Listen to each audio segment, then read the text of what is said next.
Space, the final frontier. These are the voyages of the Starship Enterprise. Its continuing mission to explore strange new worlds, to seek out new life and new civilizations, to boldly go where no one has gone before.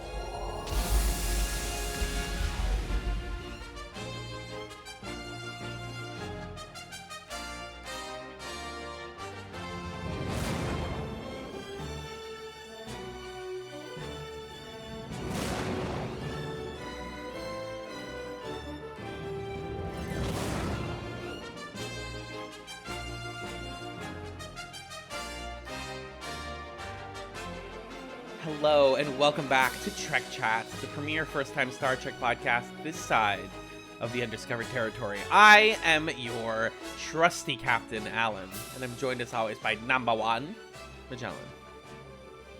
Captain, there seems to be some cool stuff happening on this podcast. I think we're going to want to listen. I think I have experienced an emotion, number one. We're going to have to do research on that because a captain can't be experiencing emotions. I remember long ago I experienced an emotion once, and if I could go back and do it all over again, I'd probably experience it again, because that's fate. This whole time I've been reacting to you by doing that thing where I'm squinting and widening my eyes at the same time. I don't know how Jonathan Frakes does that, but it looks painful. I love it. He's got one of the best pairs of eyebrows in the game. He's got a very active face when he's acting. So true. We're going to talk about that. Hi, everyone. If you don't know, now you know. It's TrekChatz. Me and my best friend Magellan watch one season of Star Trek every 3 months. We've never watched these shows before. We're watching them for the first time because we like them and we've been told they're really good. And we're in TNG Season 6 today. TrekChatz 06, TNG Season 6. The second to last season of TNG. Magellan, I have to ask you what we always ask each other. It's been 3 months since we last talked about Star Trek. What's been going on? What's new in your life? What's exciting? What's Star Trek related or not that's going on in your life? Well, trying to situate myself. So last time we recorded, I was going into spring break for school, and I think it was a stressful time of the year because AP submission was coming up, and I was going on like a trip shortly after the recording. And now you're catching me on the first evening of my summer break, and kicking my feet back. Stinky. And I'm feeling relaxed. What is this? The Pleasure Planet Risa? Oh. Come on.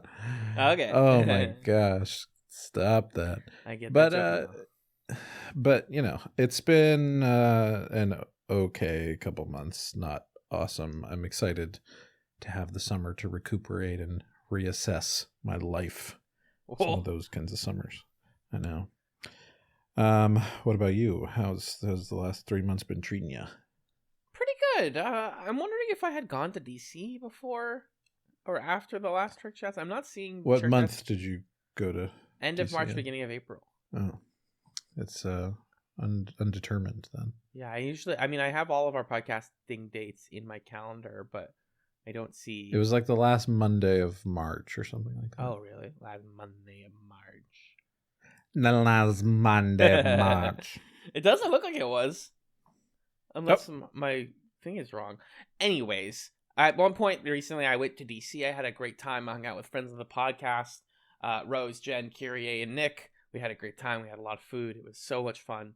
Hang out in the woods in fucking Maryland. It was great.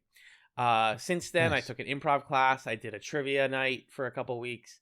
Keeping myself busy, keeping myself networking, doing volunteer stuff, talking marketing, put out good episodes in the last 3 months. I like to stay busy so that I don't think about the chaos in my brain, the thunder in my head, as the Jai Wolf song says. You know, it's a great cure to the thunder in your head. What's that, babe? Just fucking shotgunning a season of Star Trek over the course of like a week. Oh my god! I love it. We tried to check in. I was busy. Okay, graduation was coming up. I had a lot of stuff to do, so I hadn't started by the time we had our June 15th check-in. I want to emphasize and underline that it's a self-imposed thing that we do first of all, the 3 months is self-imposed, but that's kind of fun to stick to. That's part of the point of podcasting, right? But the check-in thing, which we mentioned, like, so that we don't watch everything in a week, was so we watch half of it in the first half of the month. Didn't work out super well for either of us. I watched the first like 4 before, but then I started seeing someone kind of, sort of, so all of my free nights for a while were busy, and then we stopped seeing each other, and then I was really sad, and so the back half of the month was nothing but Star Trek. And I gotta tell you, I'm here to say 6 seasons in, I like binging Star Trek in like 5-6 days. Me too. I really enjoy it, actually. We worked so hard to stop doing it. We are an anti-binge podcast. You know what it was? Is having the check-in just made me more intentional about what I was doing. So I still kind of did it, but like it wasn't as tight of a binge for me this time. It was like 15 episodes instead of 26. For me, at least. And I was enjoying it. I love visiting my friends on the Enterprise for a week, a few days. Last Saturday, y'all, I had a terrible night. I got to watch like 5 episodes in a row, and that got me through a bad night. And the talking to Magellan. We'll talk, that's what it is. I appreciate having a best friend who's here for me. But like, Star Trek is a comfort show, dude. It is a comforting show that is just like safe and reliable, and the characters are good, and the arcs are good, and it's funny, and it's just like, today when I got home from work, I still had 4 episodes I had to watch at work today. I killed 4 episodes at work, and when I got home and I had a little bit of free time before something else before this podcast, I just stared at the TV and looked at the home screen for like 15 minutes. Should I watch part 2? Should I not? Right. Well, also because like when you watch it as fast as I was towards the end here, it was like filling every moment of sight. Like instead of a podcast, like I walked to the bus this morning. I walked to the bus this morning, watching a Star Trek episode on my phone. My whole commute this morning was a Star Trek episode. It becomes a lot like reading a book, I think, is what it feels like, where you're just in a rhythm and a momentum. I mean, people binge shows, so who am I talking to? People understand the feeling of binging. I don't watch a lot of TV anymore, so it's nice to like do this sometimes. My girlfriend of the pod very gently the other day was like, I wonder how it would affect how you feel about the show to like not binge it all at once. Yeah. I was like, yeah, we do talk about that on the podcast, actually. I really think the only huge difference, and we've had listeners say this to us as well, when you binge it, you notice the repetition way more. Way more. Yeah, definitely. Like, which I find useful. Yeah, it lets you know that there's a rhythm, right? There's a writing room rhythm to the show. Because I watched like the first third in the first half of June, and then I watched the back 2/3 in the last week. I was like, oh, I remember that from 2 weeks ago. They're doing that arc again. So I like had that experience of like, yep, I'm acknowledging the repetition, but I didn't watch it yesterday. I watched it 2 weeks ago, so it was fine for me. It's just nice to finally be at peace this many seasons into this project. Like, we started this in April 2022. You know, it's pretty wacky that we're still here. Yeah. And I'm very happy with how I got to experience the season this time.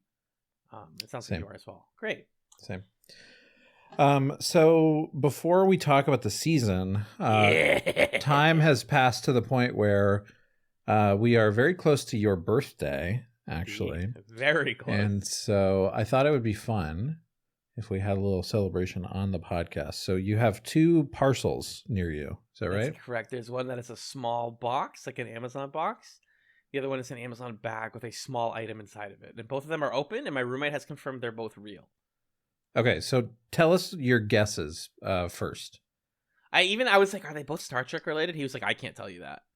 So... Oh, good. That's a good roommate right there. I think the cardboard box one is a Funko Pop, because it is like... Or like some figure, right? Like figurine. Okay.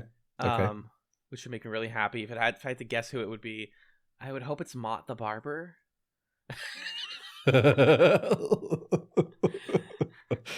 your brain on season 6 of Are there any other characters in the show? No, I hope it's Q.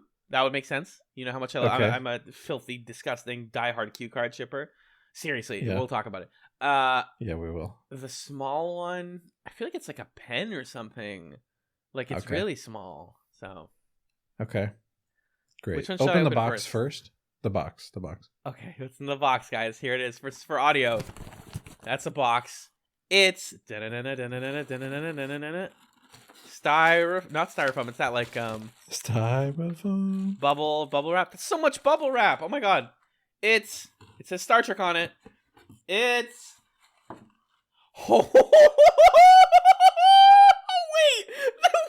wait.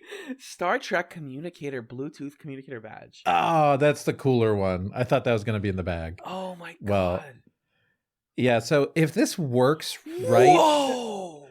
It's Bluetooth. It's a communicator badge that Bluetooths to your phone, and you can press it. And you can take calls? Presumably. I don't know how well it works. The reviews seemed good. Let's test this out after the recording, because oh my god. Yeah. That's amazing. Yeah. Oh my god, Yeah. Thank you. That's so cool. Isn't that fun? That's really fun and cool. Thank you. Yeah, it's just fun to realize that some of that Star Trek technology, it's like, oh yeah, we have that. It's just Bluetooth. We could You can do just that. Yeah. And I can tap it and go boo-doo-doo. Does it do the boo-doo-doo? I think it makes a noise. Yeah, I think there's a noise. What does the boo-doo-doo? Oh man. That rules. Okay. Should I open the other one now? Yeah, it's not going to be as fun as that. That's okay. If it's anything, then I'll be happy. Hold on, let me try and touch it without looking at it first. It is. Oh god. Okay. Oh, the back is all plastic, and then there's a little thing in the front, so it is a figure. Oh no! Oh wait. You're nuts, dude. Wait. This is a Star Trek: The Next Generation phaser with sound. Time to set phasers to fun for this episode of TrekChatz. The Picard on the cover of this looks so bad. It's like a badly drawn Picard. I'll put it in the Discord for folks. Yeah, wow. this was a lot cheaper than the communicator badge. I'll say that much. Yeah, this looks really cool until you look closely and realize all the buttons are just like decals, like they're not buttons. Yeah, right. It's not actually like a fully operational. But I can still like kill people with this, and international incidents and stuff. That's amazing. Yeah. These are cute. Thank you, Magellan. You're welcome. Happy birthday. Thank you. This is the best thing about Chats, and I've said it before, but getting merchandise or like dumb swag from the shows that we watch is a true joy. Absolutely. Yeah, definitely. Wow. Oh my god, I can't wait to use both of those later. Thank you so much. Wow. You're welcome. So you want to talk about Star Trek then? Yeah, let's do it. All right. Okay, so general thoughts on season 6. Did you like it? Yes. The show is still good. Mm-hmm. I'm getting the sense that they have figured out their groove. When I was early in the season, I could really, really tell that DS9 had started, because you get this sort of sense from the first like 5 or 6 or 7 episodes that like the A-team has left, and you're just getting some like other ideas that they didn't do before, and it was like, oh, this is still TNG. The cast is still here. I'm okay with this. And then it definitely starts to pick up around episodes 8 and 9, and then you get Chain of Command. And from there you get a string of really, really strong episodes. And I was like, okay, yeah, all right, people were wrong. Season 6 is better than just Chain of Command. Like there's good episodes back to back. And then there is just a freaking slog for about 5, maybe even 6 episodes that are just, they range from surprisingly good to not good. And I was like, oh god, we've never had 2 dips in quality in the same season. And then it ends fine. It's fine. Yeah. So that's the arc. It's got 2 dips, a very strong middle to me. And then and I also just like I said this in my notes, but towards the end of the season, because like a lot of the cast has left, Guinan is no longer here by the end. O'Brien is gone. They obviously Wesley's gone. Guinan isn't on the show anymore, or they just weren't writing a lot of Guinan? Guinan's not on the show anymore. Why? What? They Did just Guinan don't. officially leave? She's not in season 7. Did they have like a departure moment, or it was just Beverly giving her the tennis racket? And it's like, all right, see you later. I don't know. The creative team felt that in season 7, Guinan was not. They also didn't bring her back for some of the movies, and they didn't want to shoehorn her in, so they were like, we can't fit her in. But then I think she's probably in the finale. I bet. Weird. You build up so much weird lore about this character, and then you're like, nah, Gone forever. nah, I'm good. Like O'Brien leaving, I understand, and I made I asked 2 questions in Discord. One was like, does O'Brien leave in TNG? And the answer is no. His leaving is the DS9 he leaves pilot. in DS9, yeah. Worf leaving, because I know a little bit about DS9. Worf eventually goes to DS9. That also doesn't happen in this show. There's not an episode where Worf is like, see ya, nerds. Well, yeah, because Worf isn't on DS9 until like a little later into it. I think. Correct. Yeah. So those are the 3 characters that I was like, when they left and I realized I wasn't going to see them again, I wrote in my notes that I got the feeling watching the end of season 6 of TNG that like end of high school going into college, where you're like, yeah, some of my friends already took their flights and they've like left for college. I'm not going to see them for a really long time. And some of them are still here, and like we're still trying to do the thing, but you realize how much you miss them. Like there was a scene in like second to last episode where they went to the transporter deck, and I was like, where's O'Brien? Oh, O'Brien's just gone. And it's like, where's Keiko? Oh, Keiko's gone. You don't think you miss them until they're gone. And so I find myself 6 seasons into the 7-season show being like, damn, I miss the B tier characters very much. And they added a good 100% sort of roundness to the show. 100%. What about you? Yeah, I think there were like kind of feverish moments watching the season where I was like, this is my favorite season of TNG of all of them, right, by far. And I think I would have to like actually sit and think about this, but I think that this season probably has the highest quantity of episodes that would be in my like my personal top of all time. Not like what I think are objectively the best, but the ones that are my favorites because they're like exploring some kind of a weird thing. Because, you know, with shows like this, the episodes that I end up loving the most are like my favorite B5 episode is freaking we're talking to all the dead people, Day of the Dead. Yeah. Which is just like kind of a weird side thing. Not a really B5 episode. Yeah, this season has a bunch of those in it. Yeah. So I really enjoyed that. And some of the like themes that it's exploring, I think, are hitting me at the right moment in my life. There's a lot of sort of like, my youth. Did I fuck that up? Yeah, my career. Am I going the right direction? I guess I don't know. I guess I thought about it a lot and I don't know. And that kind of spoke to me. And I think the season has like the shift that you're describing away from the deep ensemble that kind of hurts the season, and also it ends up leaning into and making one of its biggest strengths. Mm-hmm. Because a lot of the episodes in the season and a lot of the really great ones are pretty much entirely like single character protagonist driven stories. Yes. Like barely even having a B plot, really. The B plot is just serving to kind of contextualize the A plot. But our core crew have like a handful of episodes apiece, of episodes that are like very highly devoted time-wise to them and a story and an arc that they're going through, which I think is a testament to like how well those characters are performed, how deeply we understand them, how familiar we are and affectionate we are towards them. But there also is this argument that they're kind of like eschewing the ensemble for the sake of telling those stories, which I had that same feeling by the end of the season. I was like, where is everybody? Hold on, let me take count of like who hasn't gotten episodes yet. Oh, I guess it's just Picard, Riker, Geordi, Worf, Crusher, Data, and Troi. Yeah. And that's it. But like you're saying, you know, what of the O'Briens and the Guinans and the fucking Ensign Rose of this show. Like, where did everybody, the Keikos, where did everybody go? Yeah. So that's something that I definitely missed as well by the end of the season. But it felt stylistically different from other Star Trek TNG seasons in a way that I really liked. It had like a freshness to it that I wasn't expecting in season 6. And that definitely didn't feel like it was there at the very beginning of the season. So it was a pleasant surprise.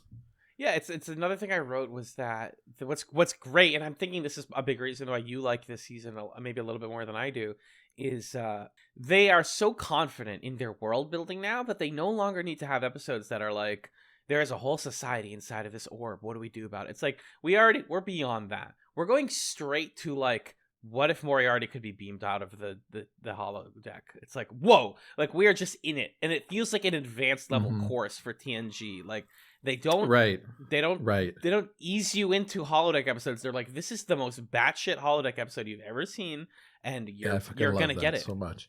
And so like it's a season that relies on you having been comfortable with the show and the dynamics that you're like, okay, I'm in. But yes, like you said, it's also pretty siloed, and it's kind of like this is entirely a Troi episode. We get a couple of those, and my last point, maybe this is also where my negatives come from, is like it feels like I was saying earlier, the DS9 started to get the like big story plots, and they left the like big what B plots have we not done yet in Star Trek? Oh, we haven't done this, that. The problem is that sometimes you go, and I think we both noted this in the back half of the season, like you guys have already explored this concept, like. What if Riker's crazy storyline is like, yeah, this is well acted, and you haven't maybe done it exactly with Riker, but like you've done it with Picard, you've done it with this season. Like that episode was a remix of like 3 different episodes from this season. Yeah, it's like, you guys not read. So I think it also goes to show like how the writing has changed, like the writing room. By season 7, Jerry something. I'll look her name up in a sec. Is the sole showrunner on the show. Jerry Taylor. There you go. So you get this from what I've heard. We can talk about what we know about season 7. From what I've heard, it starts to feel a little bit more singular by then because everyone else has left the ship, so to speak. But anyways, the last thing is that, we talked a good amount in seasons 1 to 3 about like, how much Roddenberry's vision of a perfect utopian future like gets in the way of good storytelling. And now it's like such a hard pivot to like, we're going dark. We're going fully dark. We're doing a Black Ops mission with Picard and Beverly and Ford. Like very much, not to say Roddenberry rolling in his grave. Like I still respect the guy, even though he seemed like a shitty guy in some ways. They are going very far away from what he initially intended this show to be, and I think that's interesting. Yeah, it's cool to see a show transform like that. Yeah. Or do you want to talk about the individual episodes? Rank them? I do. I do. Okay, great. So we're going to use our tier list approach here. We have S tier, A, B, C, D, F, and bad but actually good. I don't think anything is going to be bad but actually good, but we need to preserve that from back in the days of fucking we're drunk and having sex with each other episode 2 of the entire series. Sorry, what? Anyway, so let's do that. Okay, so this season begins... TNG, you did this once and it was good, where you do the 2-parter cliffhanger thing. Yeah. Every single one after Best of Both Worlds has not been it. Yeah. Stop doing this. Especially this weird ass freaking thing. Time's Arrow Part 2. Here's what happened to me. I want to tell you a funny story. Okay. So we watched season 5 and recorded. And Amanda kind of got into like, oh, Star Trek. And then there was one night where she was like, well, let's just start season 6. And I like start the episode. Oh, yeah. Bad one to start. And I make a note to myself in my phone. I got my phone out, writing my notes. And I'm making this note that's like, oh my God, this episode is going to be a thing where like their mission inspires Mark Twain to write A Connecticut Yankee in King Arthur's Court. Right. Or something like that. And then Mark Twain is in a conversation with somebody And he's like, this reminds me very much of my Connecticut Yankee in the court of King Arthur. And then I wrote in my notes like, okay, I see. So they are saying that he already wrote that book, and that's what's like allowing him to be hip to the TNG team's mission. He's used to it. And then I tried to explain all of those layers to Amanda. I like paused it as the opening theme was starting. And I was like, okay, so basically for some reason they're in like the 19th century and Mark Twain is here. And Mark Twain wrote this book called Connecticut Yankee, blah, blah, blah, blah. And by the time I was done giving the explanation, she was like, hey, let's not watch anymore tonight. Yeah. Yeah, we're like, out. Well, TNG, you did a bad job of doing a first episode to a season. I got to be honest with you. What did you think of Time Zero Part 2? The 3 months does such harm to this episode. If I could just have watched it like 5 minutes later, I would have been like, fine. There's like funny reveals in this, like the whole, oh, the aliens are murderers, they eat humans, and they use different plagues in history to cover up the murders. Like, that's a fun twist. It's kind of interesting, sure. Yeah. And there's some comedy in this one that I like. I did literally scream at my TV when Twain was talking to the bellhop, and he was like, you should travel the world and become a writer. And I was like, this is going to be... And I wrote in my notes, like, he's going to be a writer. He's going to say, by the way, my name is something, blank something. He's going to, like, do the last name, first name thing. And then he was like, call me Jack London. And I was like, I hate when I'm right, guys. I don't like it. This is not an example where I want to be. Well, I like to be right, but not in this case. So, like, fun stuff. But, like, yeah, the time off and being like, here I go, TNG. And this is such a not TNG episode. I was like, all right, let's just get through it. I guess I'm watching 2 episodes tonight and not one because I can't just watch this. Yeah. And I imagine that must have been harmful too when like DS9 is now airing concurrently. So like, well, not yet. I think DS9 starts partway through this season. How? Okay, I hadn't started yet. Like I think it starts in November, and this started in September or something like that. Oh, that's fun then. But yeah, this is a like tight C, no better, no worse. Maybe a D, but I felt the C in my heart on this.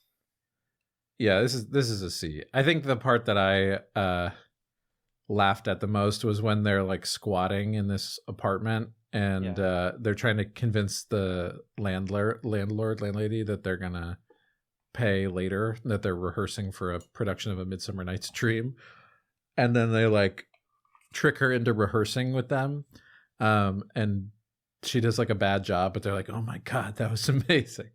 I thought that whole bit was I also just love that the rent being due is a plot point, that they're like, oh fuck, rent, remember rent as a thing? Yeah, very funny to me.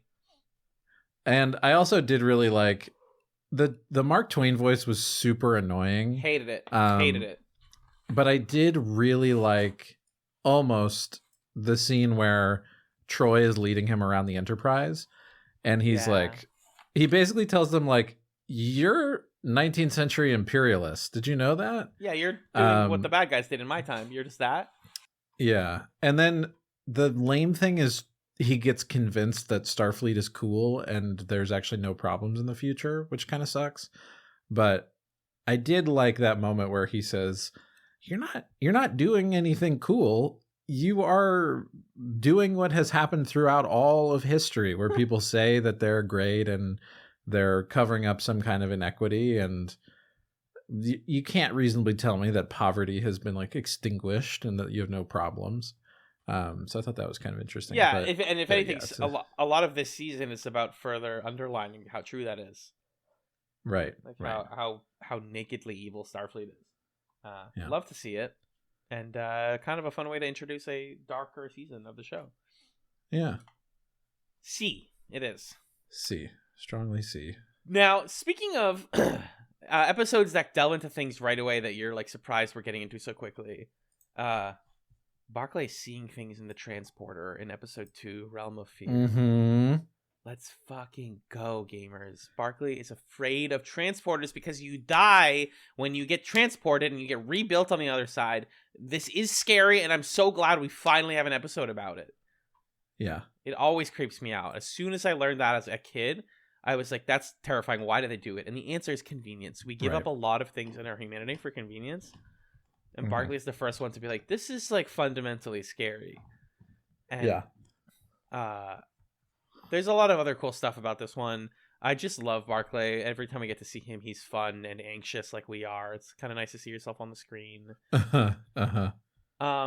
I made a point in here. There are like a couple episodes this season that deal with the recurring theme of disability and like how does the future accommodate or not accommodate people with disabilities or accommodations that they need, right?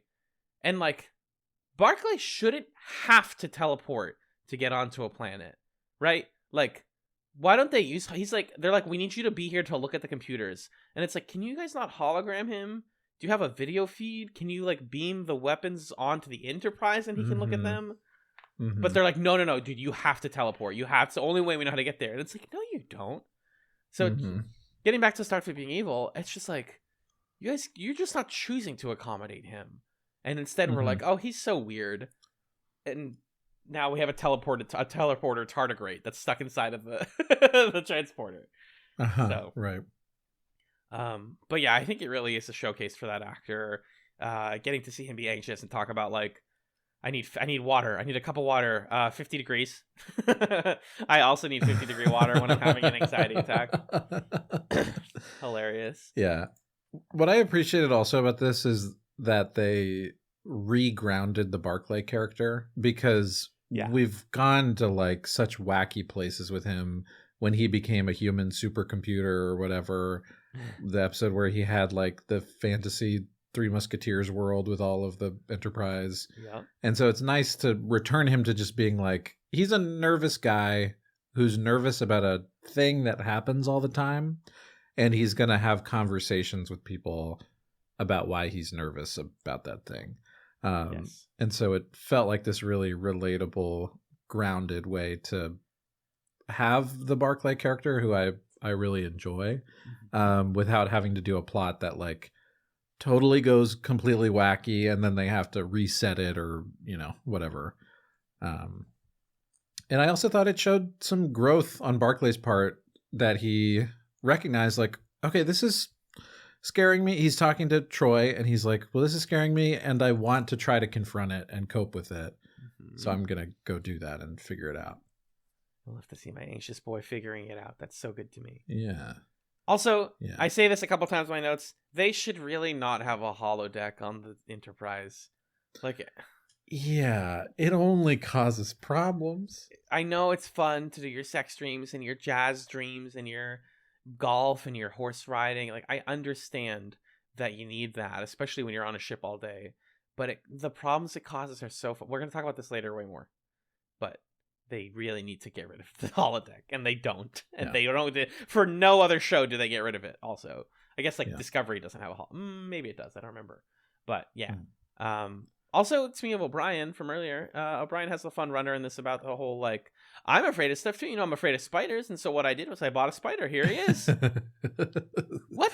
I really enjoy the Barclay O'Brien interactions in this episode, and I also like. Barclay. I didn't really realize this, but Barclay outranks O'Brien, and so he like gives him orders and stuff, even though their status dynamic is the exact opposite, which is really fun. You can be an anxious manager.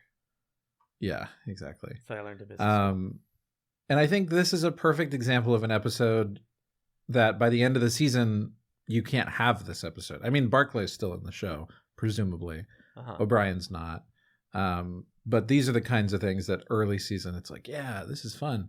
And by the end of the season, we're just not doing these anymore. Yeah, exactly. I think it's an A to me. I don't know how you feel about it. I gave it an A as well. I was willing to negotiate a high B if you wanted to go down, but I'm comfortable giving it an A. It's fun. Yeah, it's an A for me. Peaks and valleys, y'all. Episode 3, Man of the People. Uh-oh. So I did a little bit of peeking at the wiki before each episode to see, like, there's a little part that's, like, critical reception, and I was like, okay, what do people think? And also, you can, like, Google the title of an episode and generally not get too many spoilers for the show. So I looked at Man of the People, and a lot of people were like, this is one of the worst episodes of Season 6. I'm like, uh-oh. It's bad. What's going to happen? Just to summarize, an ambassador comes onto the ship. We learned that the reason that his society is able to maintain peace is that they can give their stress, their anxiety, their accelerated aging, their worries to other people, and so they basically offload all of their problems onto other societies, and he puts it on Troi, who becomes a bitter, angry, horny old woman. And then they have to get her out of that, and she has really bad makeup on the whole time. Stop fucking with Troi like this. Just be nice, like not be nice to her, but like the way that, like, even Crusher like does things to people, and like things happen to her, but she mostly does things. She solves mysteries. She heals people. Things happen to Deanna Troi. That is ultimately the problem with every Troi episode. Is I'm just here, and somebody like tried to have sex with me. Somebody gave me a crystal, and it stole my life force.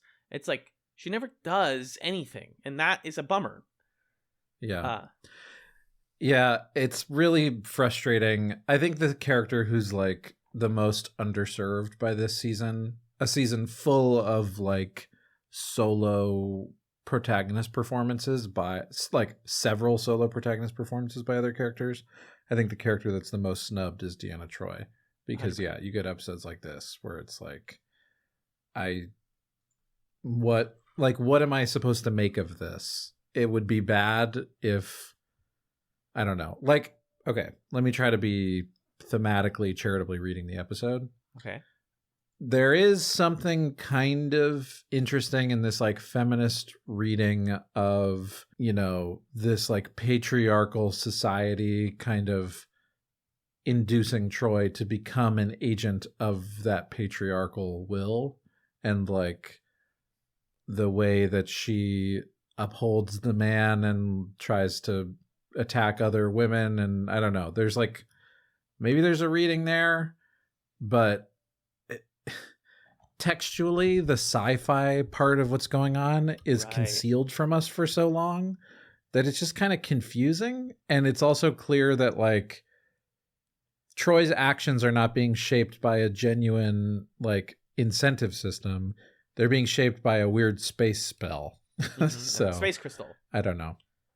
So even that reading of like, maybe there's a theme here, it takes a lot of work to pull that out of the episode, and I just don't think it's very good. It's a D or an F? I think it's a D tier episode. I had it at C when I first watched it, and grading on the curve of the season, it's like, whoa, no, it's worse than a C. I'm never going to think about this one again, unless I'm thinking about like the overall arc of Deanna Troi. That's kind of where I'm at now. It's like collect all the memories of Star Trek while you can, and dump all the ones that you're not going to remember. And someone's going to be like, remember that episode where Deanna touches a crystal and becomes an old angry lady? And you're like, I think so? No, I don't. No, I don't actually. No, I refuse to remember that. I think this is also the first episode where we see Makbara, the Klingon Tai Chi. And that's why it gets a D. It's in the season so much. There's so much of it in this season. Every time. It's that and freaking Spot is all over season 6. And I love that. I love the Spot content. There's a scene later where Troi and Crusher are like talking about boy problems while doing Makbara. And I was like, this is light years above the like embarrassing spandex yoga they were doing like 2 seasons ago or whatever. You remember that? Definitely. I do. So, and Worf gets the lead classes here, which makes me happy. So apparently the wiki says Makbar was mentioned in season 4, but I don't know if I don't remember seeing it. But this is like, yeah, you're right. It comes up a lot in this season. So Man of the People is a stinker with a D rating. Relics, a cameo episode considered. Here's the thing. I look up best TNG episodes. We have almost all of them behind us. We have 2 left in season 7 that are like widely considered some of the best of the series. I'm guessing one of them's the finale, probably. Correct. One of them's the finale, and one of them is, I'm not going to tell you. I'm going to let you figure it out. Relics is our cameo episode of the season, because we don't get to see Spock, but we hear about Spock later. Relics is a TOS send off to our boy Scotty. Is this considered one of the best episodes of the series? Is that why you mentioned that? Yeah, so people consider it the best. I do think it's good. I don't think it's one of the best episodes of the series. I think people saying that have nostalgia for Scotty. Because you and I both kind of agreed, like, if I liked Scotty a lot, this episode would hit. Right. My first note was, who's this random guy? Oh, whoops, it's Scotty. Yeah, I knew, I recognized the actor, but, and also like his accent and stuff, but like, Scotty's back, he's alive. I was distracted because like, how the timeline is confusing to me. I thought that TNG was later than TOS than this. Not much later. It's only like 40 years later or whatever. Because like Spock, okay, that makes sense. He's a Vulcan. He's going to live for a long time. Sure. But we saw, who did we see in the first episode? Like McCoy or something? McCoy's in and the he was first like really old. Mm-hmm. I don't know. It just feels like this is maybe a retcon a little bit of like how much time has passed, but I could be wrong. Okay. Kind of. Everyone has longer lives. There is 95 years between the end of TOS and the beginning of TNG. It's a century. Okay. So people live long. People are preserved in stasis. They prosper. They live long. They do be prospering. They really do. This transport ship that he's on was missing for 75 years. So that's why they, it was like inside of something or whatever. That's why he shouldn't like technically be alive. Okay, got it. But it's cool. He was inside the Dyson sphere or whatever. Yeah. Which, hey, real Maybe sci-fi that. concept. Yeah, that was a cool Or concept. no, real science concept, sorry. Way more about that. Mm-hmm. So the Dyson sphere is cool. Scotty's here. I do enjoy the scenes of him talking to Geordi, and they don't really like get into. It's not like, oh, he's a racist grandpa. It's just like, hey, you're the new engineering guy. What's that like? What does engineering work for you? How is that? Is that stressful? This is what I used to deal with, and I enjoy all of that stuff well enough. But this episode just doesn't hit for me because I didn't watch all of TOS. Yeah. I think that's really what it comes down to. Because I think this theme of like, you know, I'm old, but I still got it in me, but I kind of have to accept that things have passed me by. He sits on a holodeck version of the TOS command deck with Picard. That which made me is, like, emotional. kind of a cool moment. Picard's talking to Geordi, or maybe this is Riker, or somebody says, one of the most important things in a person's life is to feel useful. Like, there's a lot of, I think thematically, it makes sense to me. It works. It kind of previews some of the other themes later in the season of people questioning their position in life or looking back. But yeah, I think it's made or broken based on whether you care about Scotty. I try to like recontextualize this if I was watching it in 93 or whatever, late 92. October 92. And like you are watching it, your teenagers are watching it with their parents, and their parents are like, "Oh my god, Scotty." And they're like, "Who?" I saw that on reruns. I guess I know who Scotty is, but I like don't have the attachment that my dad does. But my dad is freaking out, and my mom is freaking out. Oh my god, Scotty, I loved him. He used to give him all he's got, Captain, all that stuff. And so it's like an annual tradition that like the parents get one episode every season now. Even though TNG is literally called The Next Generation, it's 100 years later, and we cannot escape the past. There's something important about that, though, that like we need to acknowledge and appreciate the past. We need the moment where Scotty is on the empty original Enterprise and just like looks around and goes like, "All my friends are gone," because I feel that's like relevant and that matters. If we're going to talk about the future, we need to acknowledge what the past is. What did we leave behind? So I think there is something really like genuinely beautiful about that. I just personally gave this a B because like, yeah, I'm happy Scotty came back. It's not my favorite episode. Not by a long shot. Yeah. I think it's also the contextualizing, like even closer than the, I think had been in some of the TOS movies that came out in like the late 80s, early 90s type time period. So maybe there's also some of that of like, oh, the movie guy is here. I don't know. That is fair. Like, oh, my parents took me to the movies, and then yeah. Are you comfortable with a B on this? That feels right to me. Yeah. Okay. The next episode has my favorite Star Trek TNG gif of all time. Okay. Which is Riker being pulled out of his bed into the teleport. This is episode 5, Schisms. Awesome premise. What if everybody just felt a little bit of time missing or a little bit of space missing? Everything felt a little bit off. That's always a great TNG setup. You go to sleep, you wake up exhausted. Except, oh my god, what if the answer to that was so fundamentally scary that we can't even deal with it? We just have to move on. That's Schisms. It is the scariest episode of The Next Generation to me. That scene where they're recreating in the holodeck the room where they're being tortured and they go is amazing. Yeah. Jonathan Frakes isn't blinking. That's such a long scene of just watching people reconstruct a chair, and it's incredibly well done. So scary. Yeah. Because what they realize is that they're all being experimented on by aliens who are erasing their perception of time every night and replacing their body parts. Pulling them off, examining them, studying them, putting them back. And they're like, we can't stop them. We just need to leave. We just don't deal with this anymore. Yeah. And we can get out of the normal universe and not let them do this to us anymore. Yeah. This is the reality of what working in space in the future is like. And that scares me. Yeah. Right. Yeah, sometimes you're just going to get experimented on. You're not going to know anything about it. That's weird. It's going to be fundamentally creepy. And, oh well. Yeah. At first, I will say the first half of the episode, when I thought this was an episode about Data reading cat poetry, Riker being underslept, and Worf getting a little anxious at the barber, I was like, thank you, TNG, for seeing me. Yeah. I feel so completely understood. And then they're like, nah, it's a scary thing. I was like, okay, well, this is still pretty interesting and good.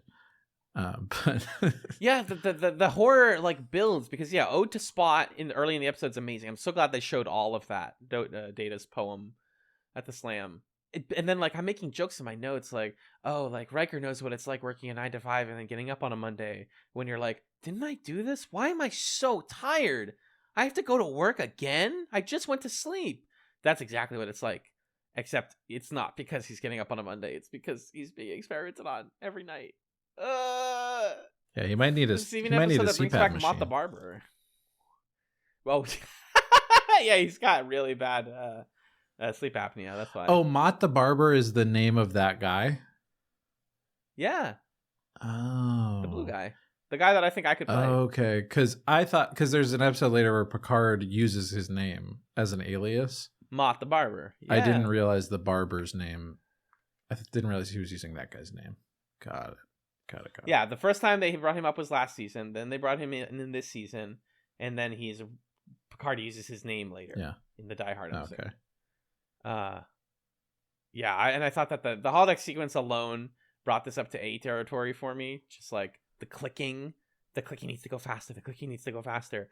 And then the way my heart sank when I think it was Geordi who was like, I've been in this room before. I was like, oh God. Like, as in, like, I recognize the room that we've recreated. We've created my torture chamber. Mm-hmm. Make it sharper. Make the knife sharper. Put the knife in my face. Make it like a dentist chair. Make it metal. Yeah, I'm like, my God. Put the restraints on it. So scary. So, yeah. For me, I love a horror story like this. It's relevant to Star Trek. It's well acted by everyone. It's an A. Yeah. I'll go with an A. It's an A for me, dog. That brings us to episode 6, True Q, the first of 2 Q episodes we get this season, y'all. Yay. Look, I'll be the first to say. Talk to me. I'll be the first to say. Both of the Q episodes in this season were very good. Let's go, gamers. Let's go, Star Trekkers. Both of them were very good episodes, and I like them a lot. In different ways. Yeah. I was glad that we had 2 Q episodes by the time they were done. Yeah, we didn't have any last season. They made up for it. They did. John Delancey is my favorite side character. He's my favorite side character in Star Trek. Okay. I'm not going there with you, but you don't have to. If you go on the Q card Tumblr tag, you'll get it. They're in love, and as soon as you have that in your head, you can't stop seeing it. That's how this works. That's how fandom works. So, keeping that in mind, the way that he talked, this is more present in the second Q episode, but in this one, there is a girl named Amanda. She is a young girl who is brought onto the ship. We learn that she has Q powers. She's a member of the Q Continuum. There's a planet that's maybe going to be destroyed. Q comes on and says, oh, another Q Continuum person. Let's teach her how to do this. And he becomes sort of a father figure, a mentor figure to her. But she's talking to Crusher and saying, I don't know if I want God powers. He says, well, if you have them, why are you not using them? Don't you deserve to use the talents that you were born with. Mhm. If you could, why wouldn't you use them? Which is, in my opinion, ideologically similar to that story I told on a recent Chats episode, where my dad said that if he had the option of $5 million or meeting God, he would take $5 million because he sees God every day. Like, the myth doesn't work if it becomes reality. Like, okay, yeah, if I can just do God power, that doesn't mean I would use it. So Mhm. I just fell for all of this stuff. And then the awkwardness of Amanda being like, okay, I'll get what I want. I'll take Riker on a date in Victorian England or whatever. Mhm. And then she does, and he's like, I don't love you. And she goes, yeah, you do. And he goes, yeah, I do. And you're like, ah! Yeah. We get a little bit of Wizard of Oz stuff, like, Mhm. you know, Picard and Q. Mhm. That's all very fun. Mhm. Picard is like, I would put human morality against the Q's any day. It's not fair. And because she has the opportunity to save this dying planet, and she has to decide, like, do I use it? And that means that I'm going to stay with the Q's for the rest of my life. Mhm. Or do I suppress, like my parents, do I suppress my Q powers? And she ends up resisting to use them. So she elects to leave. Yeah. Or she uses them and then leaves. That's what it was, I think. Yeah, it's just such a great episode. It's one of those great examples of an episode that manages to like create a brand new character whole cloth to have a moral conundrum that then like the various members of the crew bounce off of and give input into, which when TNG can pull that off, it does it incredibly well because all of its characters are so willing to like mentor people and talk to them about their problems. So you can have Amanda bopping around and talking to Crusher and talking to Troi and talking to Riker and talking to Picard and like, well, what does everybody think about this situation? So I really like that. And I like this moral problem of, well, do I have everything I've ever wanted? But then how does that feel? And then how do I justify not using those powers to help people? But how do I also justify not using the powers at all? What do I do? It's a really, really interesting episode. I think her being thirsty for Riker is like kind of lame, to be honest. Yeah, but isn't it supposed to be lame? Yeah, I guess so. I guess. Like the fact that she's sort of like, oh, that was lame, makes it good. I don't. Yeah. She's not like, I do this, and then she's not forced to stop. She chooses. She's like, this feels fake, and she's right. Fun fact: Olivia Diabo, the actress who plays Amanda, the daughter of Manfred Mann, the lead singer of the Manfred Mann band, "Blinded by the Light," ripped up like that's her dad. That's all. I just wanted to bring that up because I like "Blinded by the Light" a lot. That's a song. Yeah. And she does voice acting nowadays. Oh. Anyways, what's your rating for True Q? This feels like an S tier episode to me. Yeah. It does everything it's trying to do well. This is just like a particular genre of TNG episode that it's like one of the better ones, I think, of that genre. Yeah, right. It really gets into the morality. I always say this in like in our discussions about the show. The best TNG episodes for me are the ones where it's like, here's a normal problem, but here's an impossible decision you have to make about the normal problem. Right. Definitely. Now make it. Definitely. Based on your morality. You cannot pick an answer that's going to be obvious. You have to pick almost arbitrarily. Yeah. And that's what Amanda does at the end of this episode. This episode... The gayest line... Oh, go ahead. Yeah, I want to hear the gayest line. No, go ahead. No, I was about to transition out of the episode. Sometimes I think the only reason I come here, Picard, is to listen to these wonderful speeches of yours. Just kiss! Just kiss! I like that when Picard's explaining who Q is, he says he's an acquaintance of ours. We've known him for years. It's just like the acceptance of, this guy's a part of our lives. He's our friend, I guess. I can't do anything about it. This episode... Oh, did you have another thing to say about it? No, I want you to segue.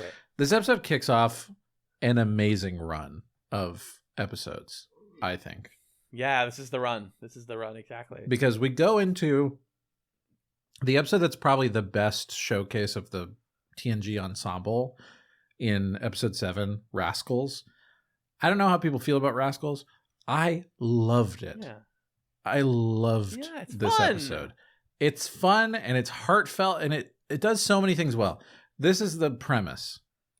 We have an away team, which first of all, when they were sitting in the shuttle and the away team is Picard, Guinan, Ro, and Keiko, I was like, wow, what a fire team. I wrote the exact same thing. I go Ro, Picard, Keiko, Guinan in one return ship. All I want is to watch that mission that they were just on. Yeah. God damn it.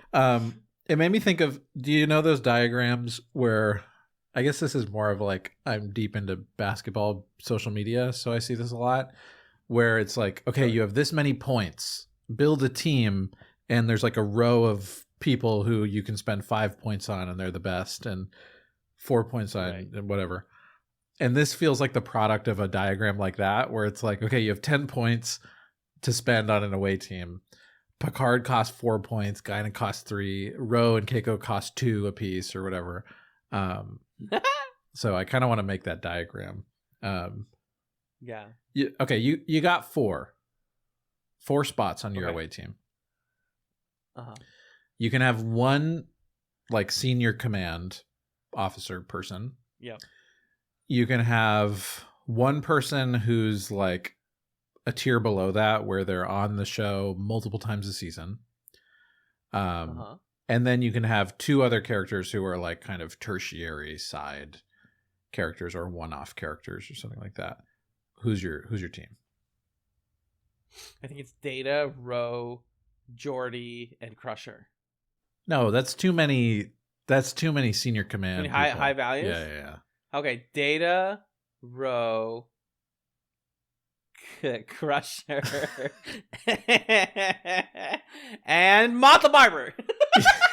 Okay, that's good. That's good. Got him. Slam dunked I'll let it. you do that. I'm like the Victor Wembanyama of this game. Oh my lord! You dunked it off your own missed 3-pointer. Seen that? What would you? Yeah. What would I choose? No, I didn't see that. Yeah. Oh, tough. I think it's gotta be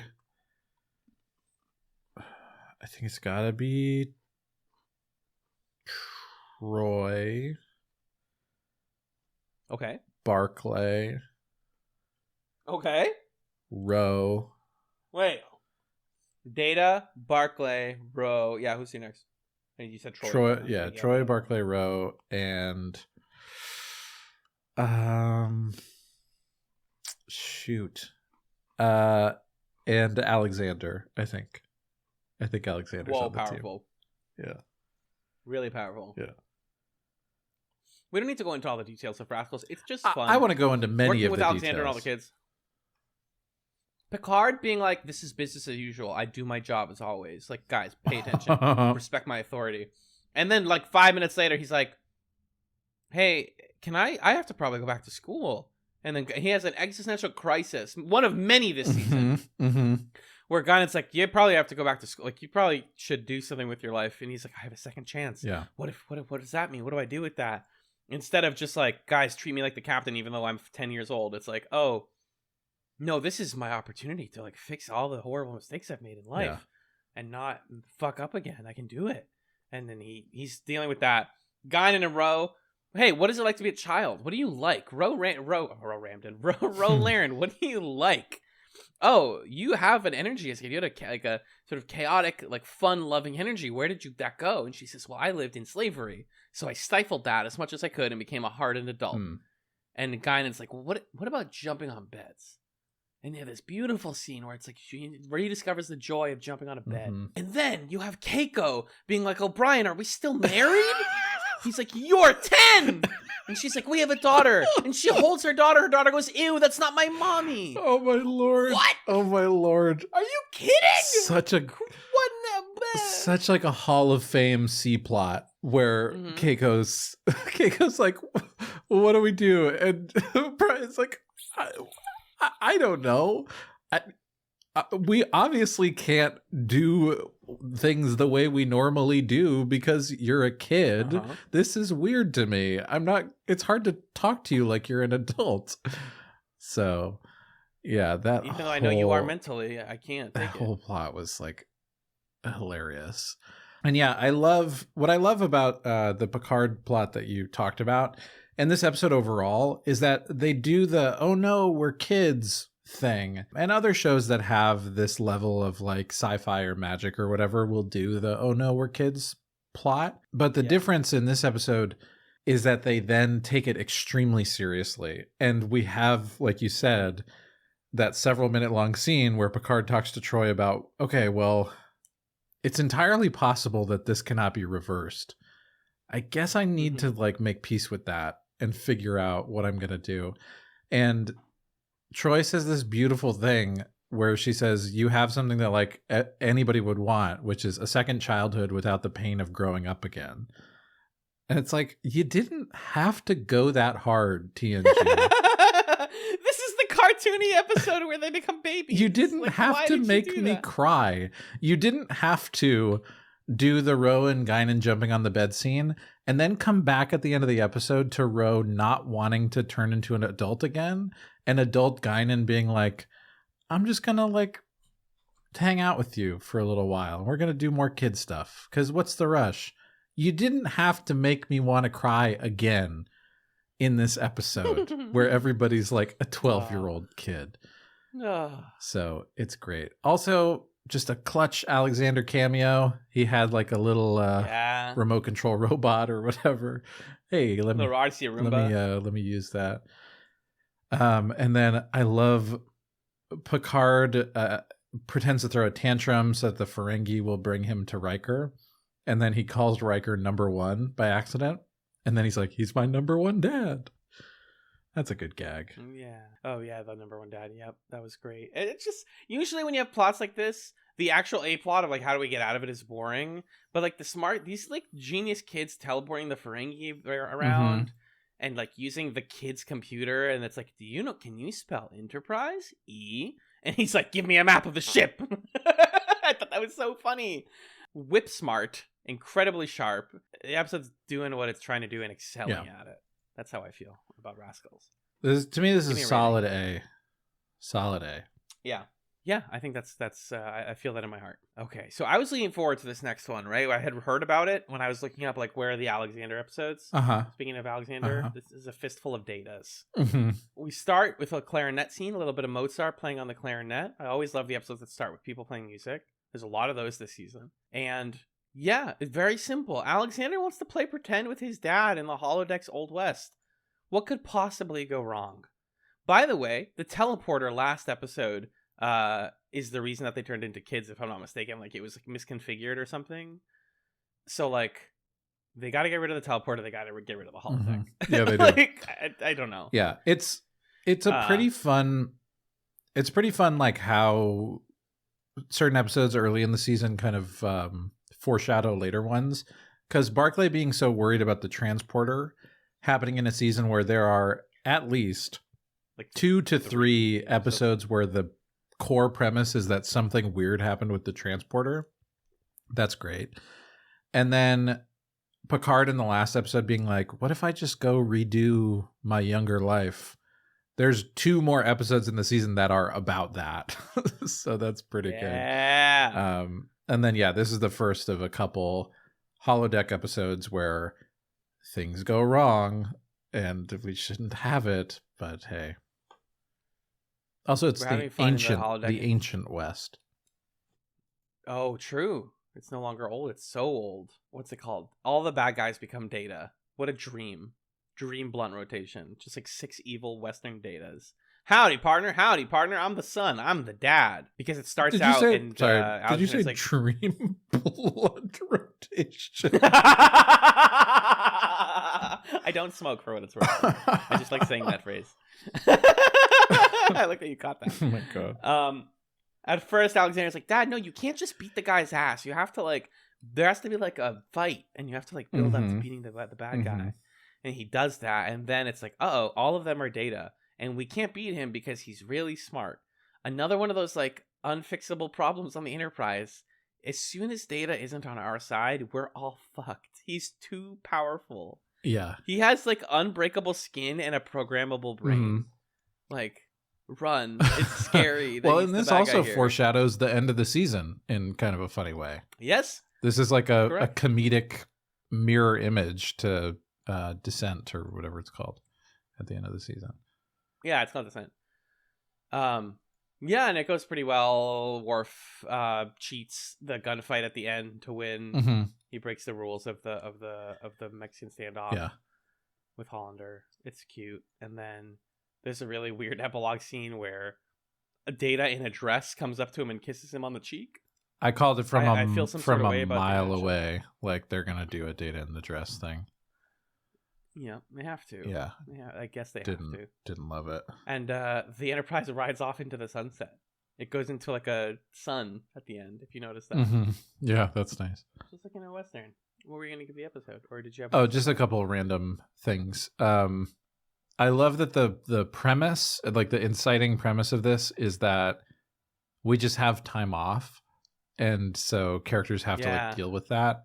Picard is just trying to relax and play his flute, which foreshadows that coming back later in the season. Yeah. There's a lot of interconnected little pieces in season 6, which is nice. That's a benefit of binging it, by the way, if you caught all of those. There's like a Crusher's trying to put on a play, and there's a funny moment where she invites Picard to play a part, and he says, well, I'm not much of an actor.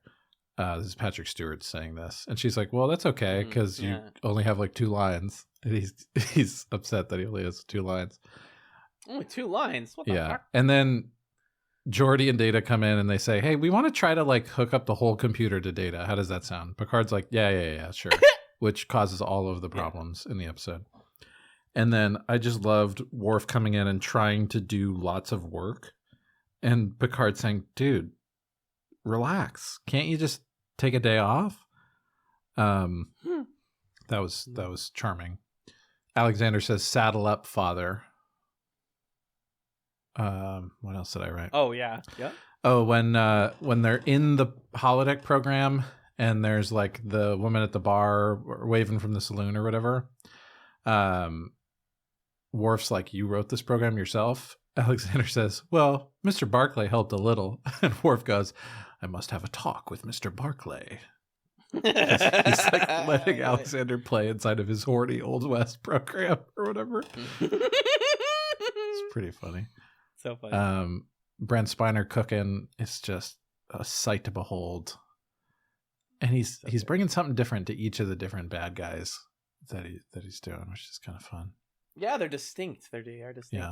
Yeah. Amanda caught the second half of this episode, and in the standoff at the end, she's like, this is a great episode. And I said, really? What do you like about it? And she goes, couldn't tell you. It's just totally valid. I kind of agree. It's just fun. It's just a fun little time. Yeah, it's just exactly right. It's just fun. What if we fucked up the holodeck and Worf got to be a cowboy? Perfect. Yeah. Print it. You made a great episode. Yeah. I give it a high B, a low A. I gave it an A, but I could be convinced to go B. Yeah, it's. You know what gets it an A for me? What's that? Troi loves westerns. Oh, that is fun. That is fun. And she's like the dead-eyed, mysterious stranger character, which is fun. Just let Sirtis cook a little bit more, please, and the show would be so much more fun. Yeah. But okay, yeah. So that's an A then. Great. The hits just keep on coming with episode 9, The Quality of Life. Which one is this one? So this is the one where there's my god! The robot, the little robots one. The DRDs from Farscape. Yeah, exactly. The DRDs. Wow! Oh, sorry. This episode blew my mind. I can't believe it. Every time there's an episode about like, oh fuck, that's human, isn't it? Oh shit, it's sentient. We can't throw it out. We can't vent it into space, can we? And we have to deal with the repercussions of that. Chef's kiss. Okay, so before we talk about the episode proper, it starts with a poker scene where it's the second episode in a row. Okay, so in the previous episode, Geordi is starting to grow a beard, and Data comments on it. He's like, "Hey, it looks like you're starting to grow a beard," and he's like, "Yeah, trying to grow this or whatever." And then this episode begins with him at the poker table with a full beard, and everyone's like, "Bro, I love the beard. It's looking great." And then we get this big teaser where where Crusher bets all of the guys. She's like making fun of them for having their beards and caring about how they look and stuff. And then she's like, look, if I win this poker game, all three of you need to shave your beards. Based. So funny. I wish. Do you know why? I'm looking at the trivia right now because I knew there had to be trivia of some kind. It's because LeVar Burton wanted a beard for his wedding. That's nice. Exactly. That's so nice. He wanted a beard for his wedding. And they were like, come on. He actually grows it pretty easily. And so for the first 5 seasons of the show, the producers were like, sorry, you have to keep shaving your beard. That's why Jordy's always very clean shaven. It's because it's being shaven regularly. And then just this one time, they were like, yeah, you're getting married. Let's let you have it. Yeah. It's also funny because they haven't dealt with this very much at all in TNG, but there's a recurring Star Trek concept called the Mirror Universe. And the joke is that everybody in the Mirror Universe has beards. That's why Community does that. So beard Geordi would technically be Mirror Universe Geordi, but anyways, neither here nor there. The DRDs, the robots, the little drool robots have personality because they can escape danger and they acknowledge danger and they are self-preserving. And Data is like, that's sentience to me. And Picard's like, no, they're just programmed for that. And he's like, no, let's test it. Uh-oh, sorry to tell you, Picard, they know that they're being in danger and they're getting out of it. They are preserving themselves. Bananas. Did you think that this would be the episode where Data has to decide to kill his friends who are human versus keeping alive his friends who are sentient robot laser beams? I did not. And also, this again is lightly previewing the way that the season goes, where Data has to make another decision about allying himself with robot guys or living organism people. I mean, I guess the Borg are organic in some way, but you know what I mean. They're cybernetic. More and more human every season.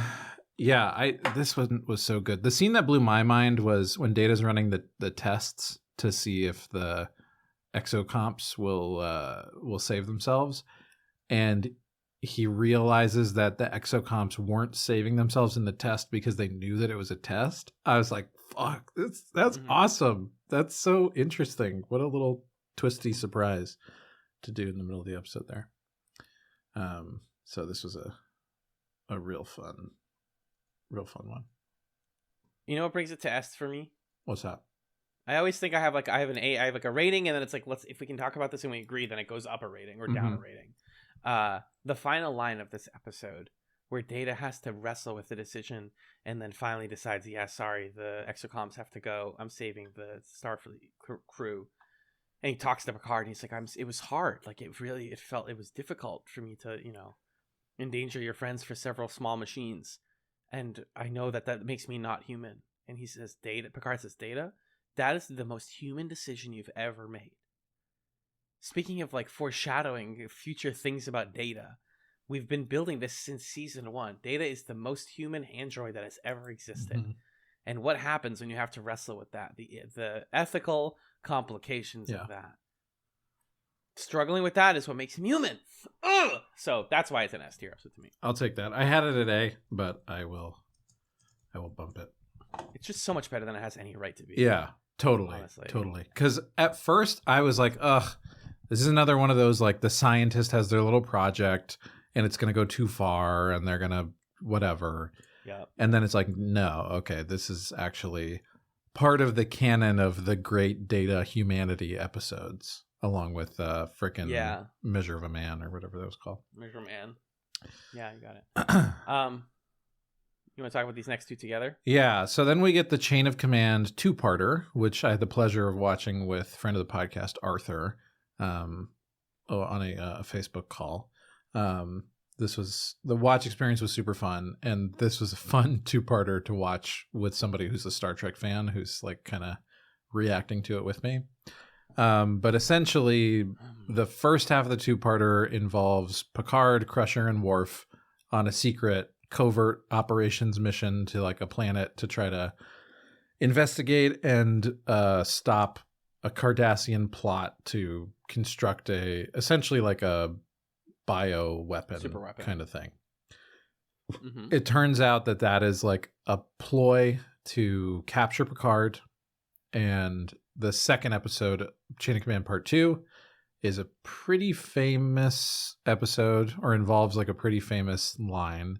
And it's like the interrogation episode where Picard has to hold up against this Cardassian interrogator guy. So what do you think of, we could talk about part 1 first, I suppose, because they are pretty different episodes. What were your feelings about part 1 of Chain of Command?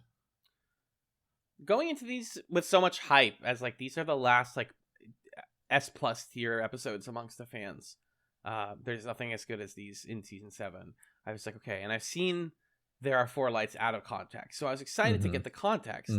Watching part 1, I was like, this isn't what I wanted. But what instead I got was a story of a man named Jellicoe, who prompted the most interesting discussion I think I've had in the ChatzKidz Discord since its inception. Okay. Because we were going back and forth for like most of an evening, and I'm wrestling morally with whether or not Jellicoe is a good captain. Yeah, isn't that interesting?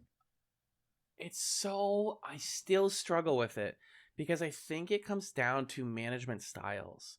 Like, Ryan was saying, it's very easy to be like, yeah, he's objectively good. He gets people into shape. He came into power during an emergency and managed it well.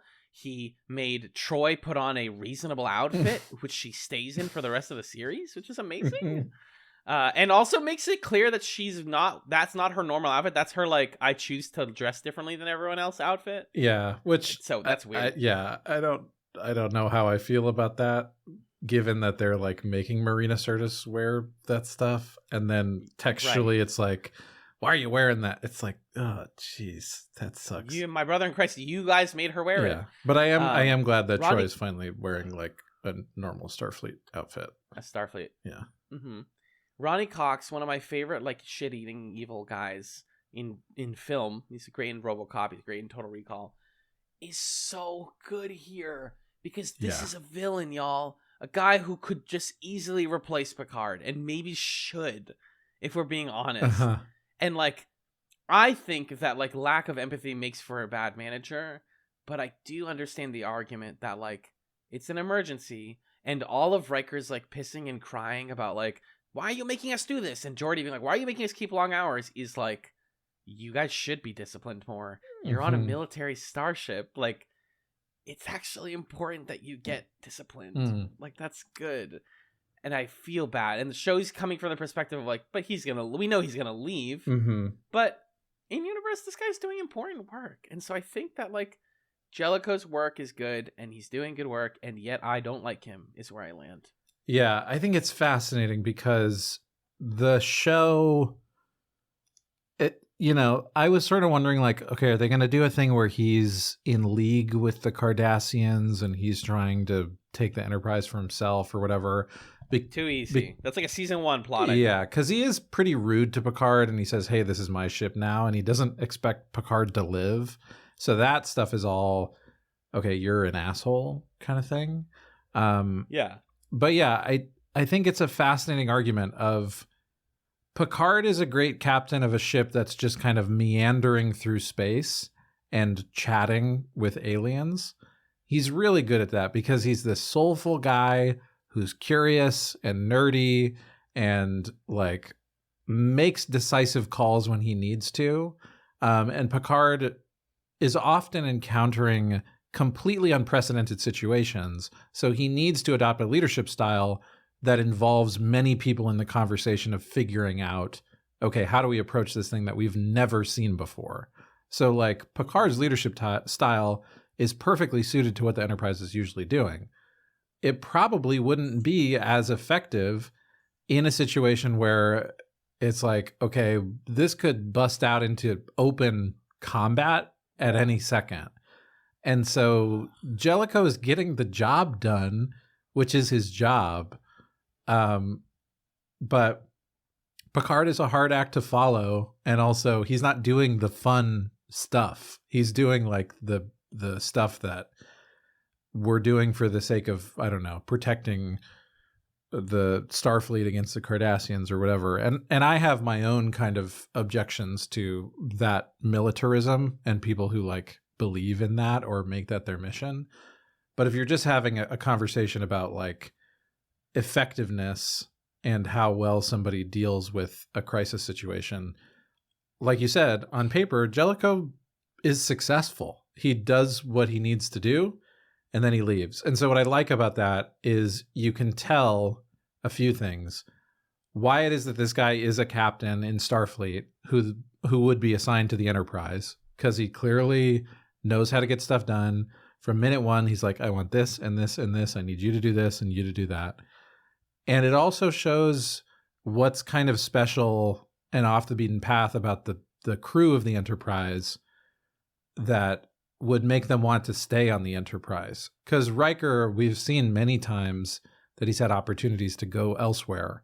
But I think this episode helps us to really understand more than others why Riker wouldn't leave. And it's because Starfleet is probably full of dudes like this who wouldn't think he's a very good first officer.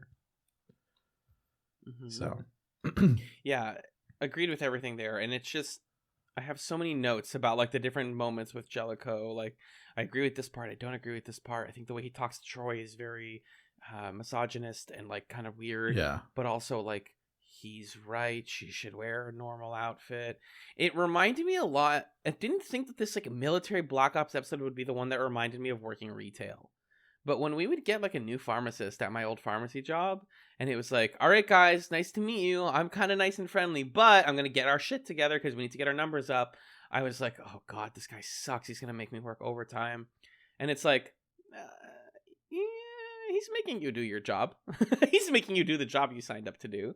And the other person was a little bit lenient for you. Or like when you get a new teacher, this also happens. So I think that all that stuff was like really fun in this first part. Mm-hmm. And also worth noting, like, the Black Ops team is doing some really morally screwed up stuff. The way that Crusher like seduces Damon Solog. Yeah. How quickly, how immediately when they get off the Enterprise team and they don't have a trace on them anymore, that they can like flip that switch and be brutal. And Worf's roughing up people.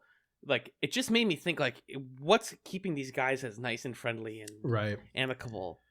It's the ship. As soon as they're off the ship and they're off like the leash, they are awful. Mm-hmm. They are capable of awful things, mm-hmm. rather. So I think that's why part one for me felt like an A to S tier.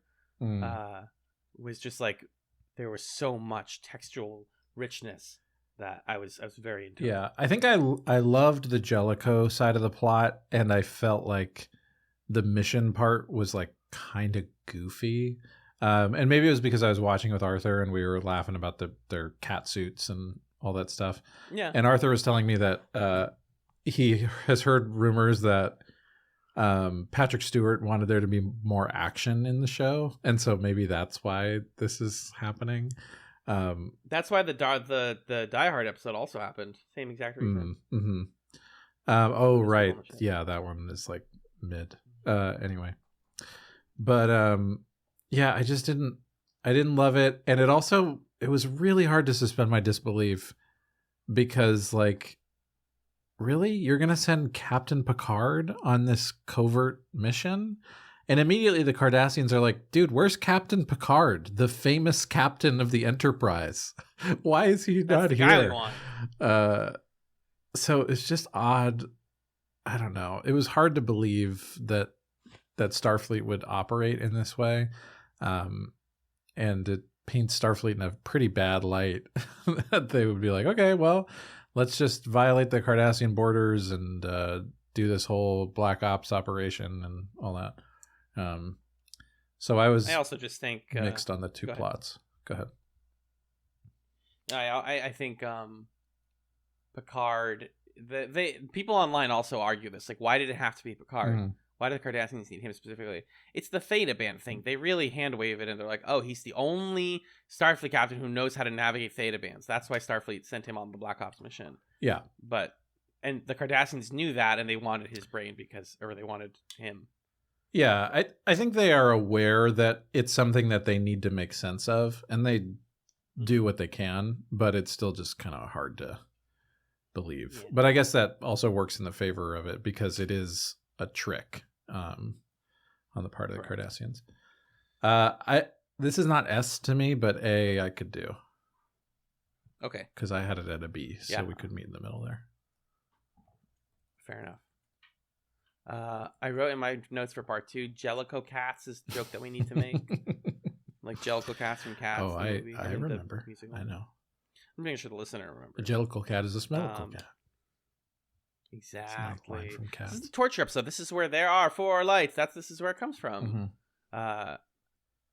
Interesting stuff going on here. I think other shows and movies have done the concept of torture a lot better. I think Babylon 5 has done this episode better.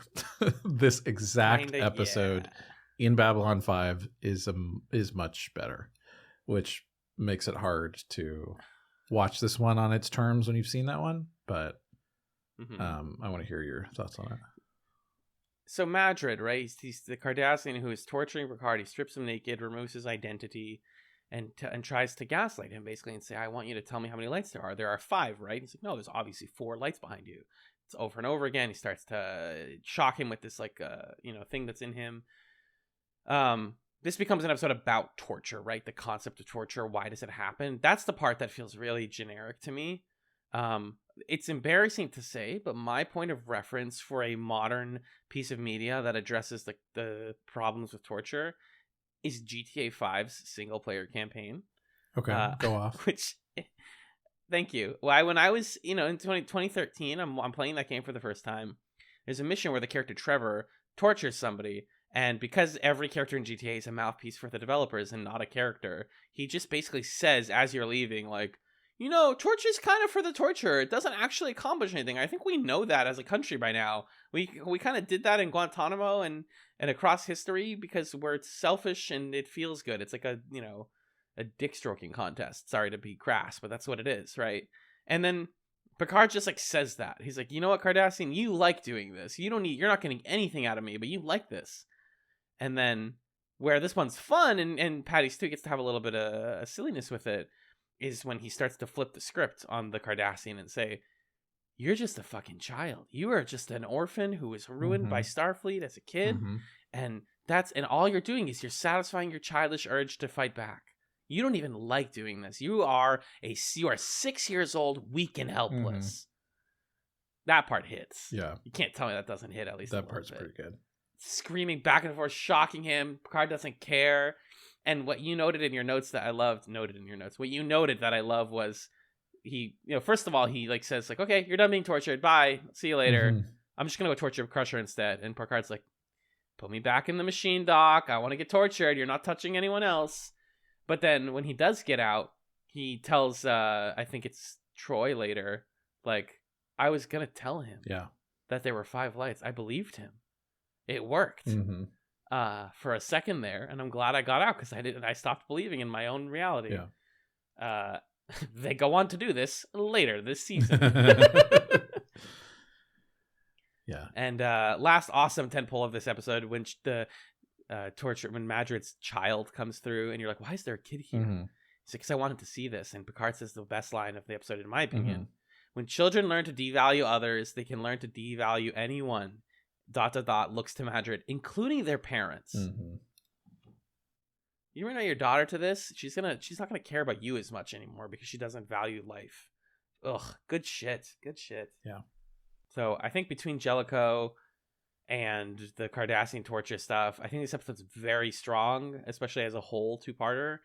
I'm sorry guys for I think for both of us, especially for me, these are overhyped. These are a little bit overhyped. Yeah, I think the problem is the line is so iconic that it doesn't... When it happens, you're just say the line. You're like the Simpsons, say the line. Yeah, exactly. So I think this is one that just between Two Worlds, between Best of Both Worlds, just like Best of Both Worlds, it I think suffers from its fame because it's just not surprising, which is not the fault of the episode. But I think is just a reality of seeing this episode for the first time in 2023. And again, Babylon 5 does it better. I think the ending in intersections in real time is better. I think the fact that there's mustard in that episode makes it better. You remember the sandwich with the mustard? Yeah, I do. Yeah. But people who haven't watched B5 are confused. Look up Babylon 5 intersections. Well, be in real careful. time, Be or watch careful Babylon because 5. it's a huge spoiler if you look it up. Massive spoiler. I'm being vague it's about season 4, episode 18. Yeah, I'm being vague, and also the fact of who is carrying the torture out is much more interesting in B5 than here. Yes. Because here it's like, the Cardassians, they're evil. The bad guys. Which is like not super interesting. You know, there is something to the fact that this guy's going a bit rogue and it's not exactly sanctioned by the rest of the Cardassians. Because he has a truth serum, you know? Yeah, what the fuck? And then he's like, I'm just going to torture you now. So there's something to that. I think it's A. I think it's like a good episode. I'm not going to argue that it's not. It's just contextually, I didn't enjoy it maybe as much as I could have. Also, this episode made me want to watch DS9 because, like, I need to know more about the Cardassians. I'm tired of them just being the fascists. Yeah. Like, yeah. And this does flesh out them a little bit and say, like, hey, we weren't always like this. We became like this. You guys defined it. Like, our culture is defined by you guys. You made us the way we are. So it's not like the Klingons were in TOS where it's like they're foreign and evil and aggressive because we said they are. It's like, no, you made them like this, and they will flesh this out in Deep Space Nine a lot. But for now, I'm still like, every Cardassian we've seen has been evil. And they also did that episode with O'Brien being racist to them. That was interesting. Yeah. I just want I want more Cardassian shit. Very much. Me too. So. Me too. I think we also. Right along. Oh, never mind. This isn't the. No, it is. No, it's not. This is not the DS9 crossover. That happens later. That's Birthright, right? No, that happens later. Okay. Yep. Okay. Yep. This episode crosses over with a character from season 2. Who? Ship in a Bottle. Oh, Ship in a Bottle. Professor Moriarty. Oh my god. Sorry. Oh my god. Oh my god, it's Ryan. Remember season 2? Remember when Moriarty had god. developed sentience within the holodeck? And they were like, that's a problem. Shut this program down, but leave it running. Which means that he has lived knowing that this is happening. He has spent years. Yeah, well, they didn't know that he could perceive time because it was some error with, like, it was just saved. Yes. There's some error with something where the way that he describes it, where he like basically gained brief consciousness as like amorphous data, sounds hellish. What a horrible existence to experience. Yeah, this episode is. It's just another one of those. It's another one of those episodes where you can. It is freaking fire. Sorry to talk over you. I'm just so enthusiastic. I want to hear your takes. It's one of those ones that it really builds on something that we thought we could forget about. And that's what's so good about season 6. Is like, don't worry about Moriarty. It's fine. It's like, no, it's not. He can step out of the holodeck. Motherfucker literally said cogito ergo sum and walked out of the holodeck. And I dropped what I was holding. Yeah. Like, oh my God. Are you kidding? Yeah. Moriarty, you slimy son of a gun. We're trying to figure out, hey, what are your desires? He turns off the administration on this trip so that they have to do what he says. What do you want? I want my girlfriend to come out with me. We can't take her out. Barclay is like, hey guys, I think about the holodeck way too often and I'm really weird. Can we teleport things off the holodeck? Did you ever think that they were going to ask the question, can we teleport off the holodeck? I got so excited when they started talking about fucking beaming things off the holodeck. Are you joking? Are you joking? I never could have possibly dreamed that a TNG episode would address that question, and I love it so much. Also, genius. This episode is so smart because I was strung along by it. I was fooled by Moriarty's ploy.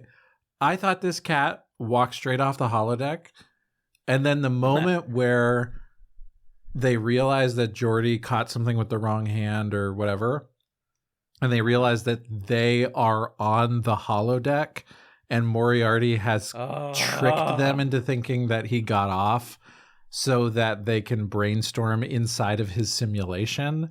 And then he can hold them hostage and talk to the real ship. Hey, they tried this in the simulation. Now try it in real life to get me out. Oh, my Lord. Wow. Just the line where Geordi is like, it's only light in the holodeck that we can't, there's not enough matter there. And then I think it's Barclay who's like, yeah, but light is still matter. Like, what? That's so sci-fi, dude. That's so sci-fi. We're like deep into like texture of light and matter, being like, okay, well, the Countess Bartholomew needs to come off, and that's the only way he's gonna do it. And then for this all to be with like within Moriarty's little playpen of the hologram Enterprise is incredible. Yeah. And this, it's just what you said before. This is fully, completely a TNG advanced studies episode. You need to have seen a bunch of Barclay stuff and a bunch of holodeck stuff, and you need to have seen the Moriarty episode, and you need to be ready for some, like, this episode walks so that Inception could run kind of stuff happening here. Yeah.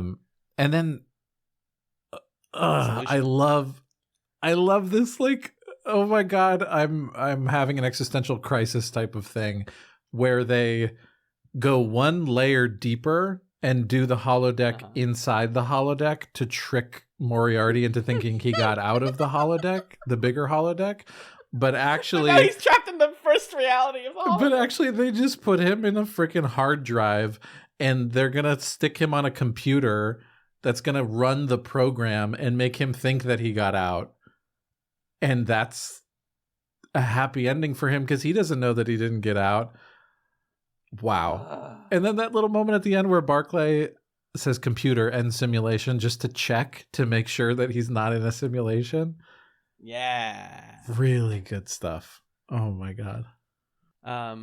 It's just a stunner. It's an S tier episode. This is the shit I come here for. Yeah, this is an S tier episode easily. This is just such a good string of episodes that's about to be disturbed. But before I say that, I have to point out, speaking of the chat's Discord, an unspoken rule is that if you guys say something in the chat's Discord about like, hey, I can't wait for you guys to say this or to think about this, by saying that, I'm reading every single message that happens in this Discord. It won't happen if you say it. So keep your like predictions of what we're going to think about things to yourself until the episode comes out, because Ryan Slowinski, and I quote, I cannot wait to hear Magellan slam the Moriarty episode because it's some boomer shit to like Sherlock Holmes. Incorrect. L received. I mean, when the episode started and it was like, oh, Data, Geordi, here we are, blah, blah, blah, doing our Sherlock Holmes thing. That was some boomer shit. Yeah. But yeah. And you've said that before. You're like, why do people still talk about Sherlock Holmes so much? Yeah. But it quickly, like, Moriarty is like, Arthur Conan Doyle. That dude's been dead for hundreds of years. I'm doing my own thing. And the holodeck is part of it. Here we go. Anyway, episode 13, Aquiel. Is Geordie LaForge the new Riz King? Yeah, Olivia Dunn is Aquiel. It's sad to say. Yeah. So our streak is broken by a really, unfortunately, kind of boring Geordie romance episode. This was a failure to invent a love interest for Geordie. The showrunners wanted to depict a like actual tender marriage or like characters who are in a serious relationship, because they said, oh, it seems like everybody on the Enterprise like has like, you know, flings and short-term relationships and girlfriends and boyfriends, but nobody like sticks together except Keiko and O'Brien, right? Yeah. And they were like, what if we gave Geordie LaForge a girlfriend, like a serious girlfriend? And they wanted to have her come back in other episodes? Is that the idea?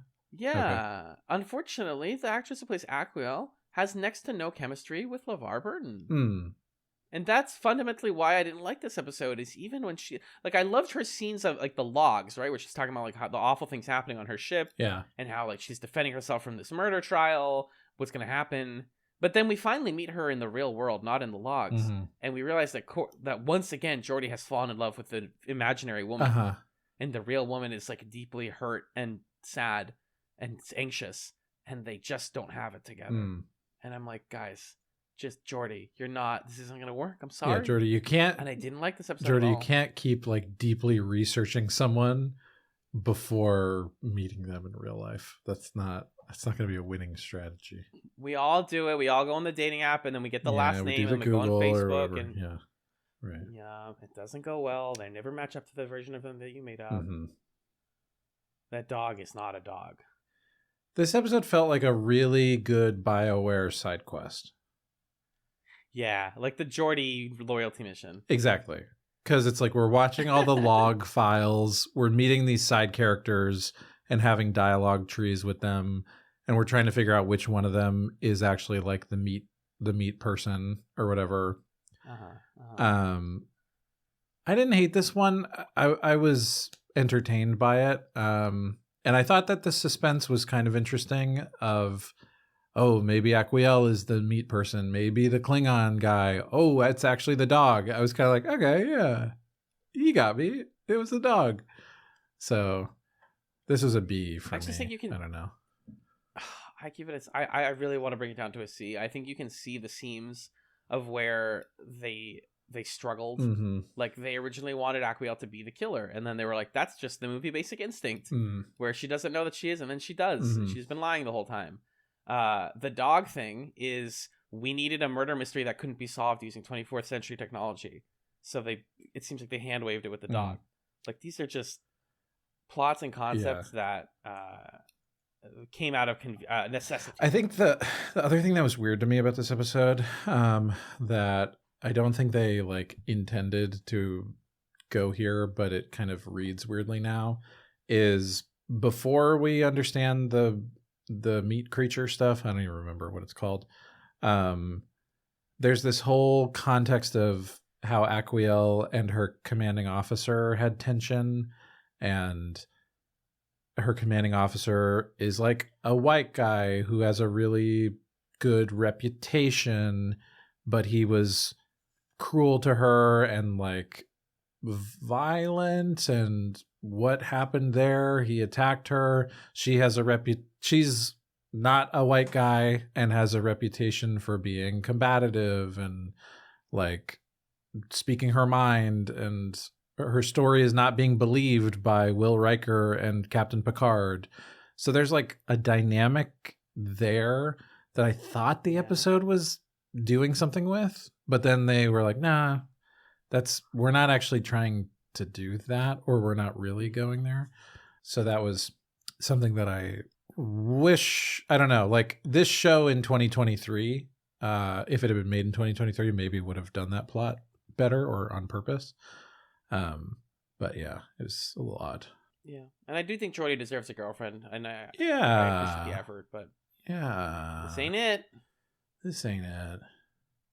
The next one's weird too. Do you want to take a break first? I do. Okay, great. We're halfway through the season, so we'll be right back after this musical break to rate the second half of season 6 of TNG.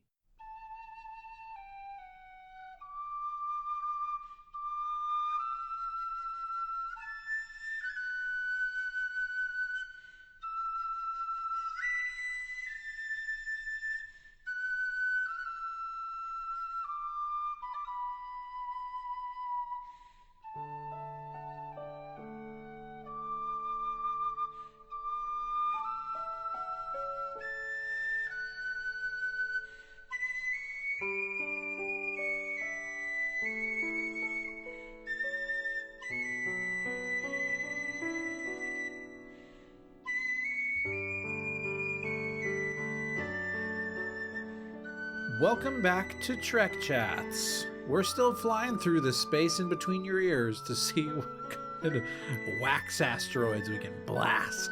Yuck, it's gross in here.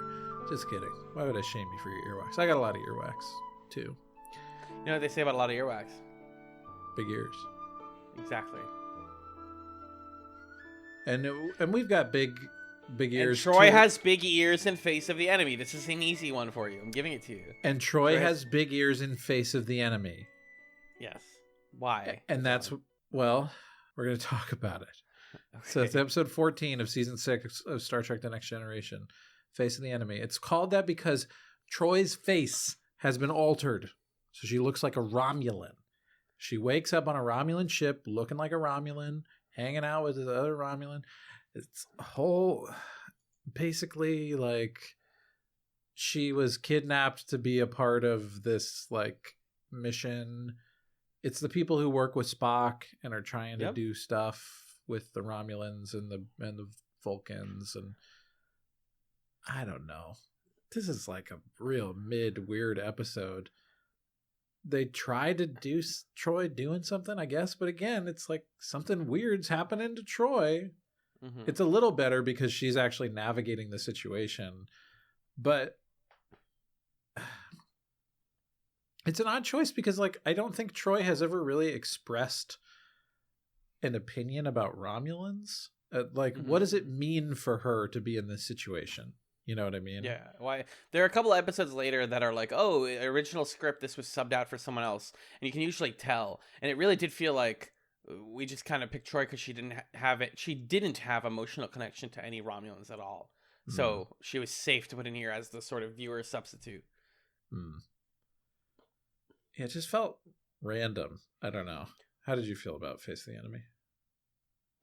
So the Romulan Vulcan plot has been persistent since TOS, continues through TNG. I think maybe they do some of it in DS9, and it concludes this arc of it all the way like 30 years later in Star Trek Discovery. They kind of give the conclusion to what happens here. And this all starts with the Romulans and the Vulcans used to be part of the same race. A bunch of them splintered off into a new faction and became called the Vulcans. There was conflict between them. They ended up living on different planets and separating in culture. Years later, Spock, using his sort of like control and command from Starfleet, decides to become a sort of rebel leader that wants to bring the Romulans that want to defect from Romulus to join the Vulcan Empire or the Vulcan like country, the nationhood. That's really dangerous, but we helped him do that in like season 4 or whatever.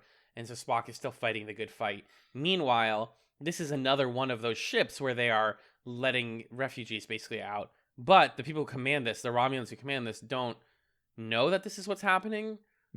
So we're trying to, it's a very delicate diplomatic situation. And we even have human defectors to the Romulan Empire in this episode. And I do agree, like it's just all a little bit complicated.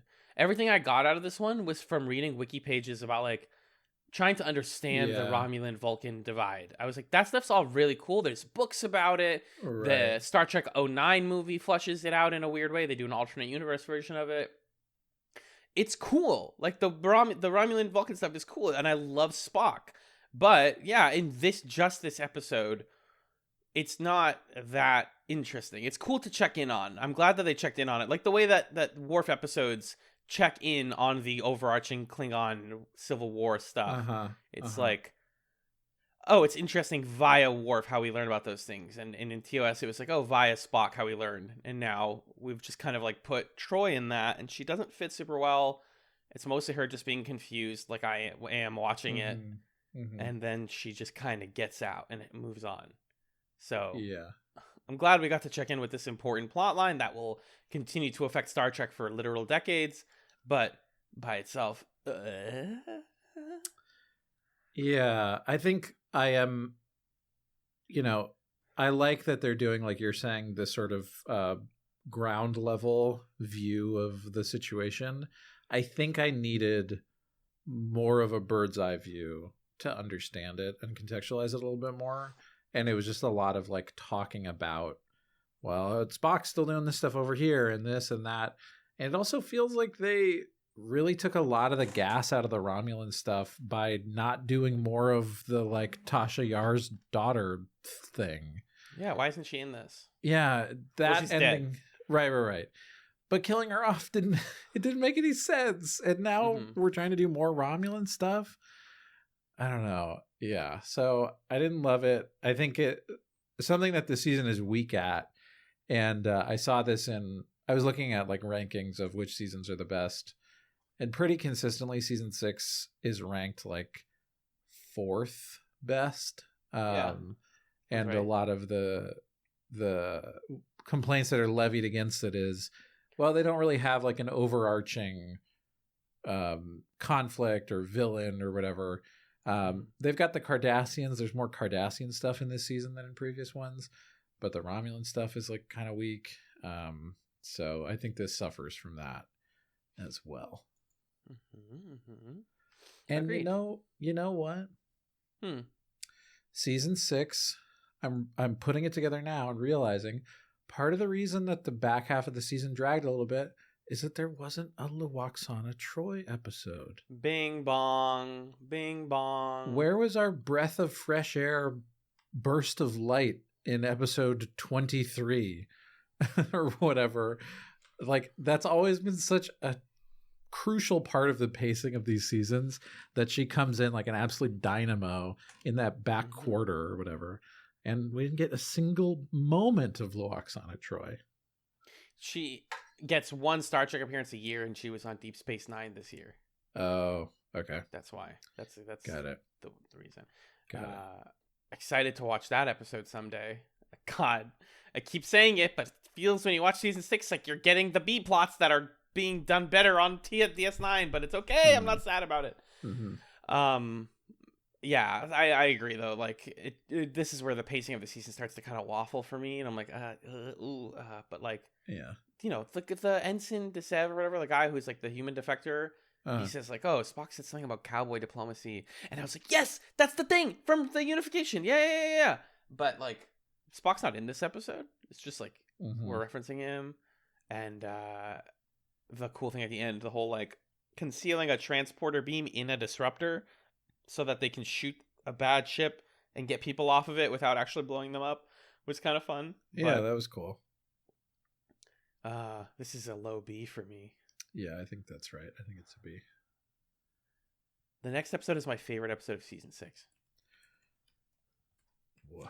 Wait. I love you, dude. Episode? I love making you go, wah. Okay.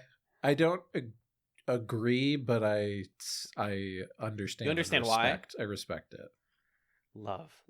Pitch me on Tapestry. It's an episode about love, baby. It's a Wonderful Life. It's Quantum Leap. It's a star-crossed lover's story. The fucking cold open ending. Welcome to the afterlife, John Luke. You're dead. It's like so like Happy Pride, like such a gay thing for Q to say. Then Picard hitting him right back with the horniest line. I refuse to believe that the afterlife is run by you. The universe isn't so poorly designed. I'm so gaga for these stupid queens here. They're just fun. And then we get this beautiful deep dive into Picard's past that we needed. It's been a while since Best of Both Worlds. Like, yeah, he has that trauma, but like, what was he doing in Starfleet? And this even relates back to Rascals. If I could do it again, how would I do it differently? And it's the classic thing of like, you know, this is not my favorite time travel type reveal of like, even if you did it differently, you'd have the same result. Because actually, the result is very different. And I understand. Let's talk about this. Where this episode goes, what it has to say thematically about Picard and his career. This is where I'm willing to get off of my Q card high horse and like talk about this as a real piece of fiction. Picard lost his original real human heart after being stabbed by another alien trying to defend his friend in the Starfleet in like a bar fight, basically. Yeah, he gets stabbed in the heart. He's had an artificial heart for the rest of his life. This, we learn, is a crucial moment where Jean-Luc Picard chose to stand up for someone and make the more dangerous decision, which is a ethos that he kept through life and led to him becoming the captain of the Enterprise. And if he redid it, he says, I wish I had that heart, because this episode starts with him, quote unquote, dying because the heart stopped working.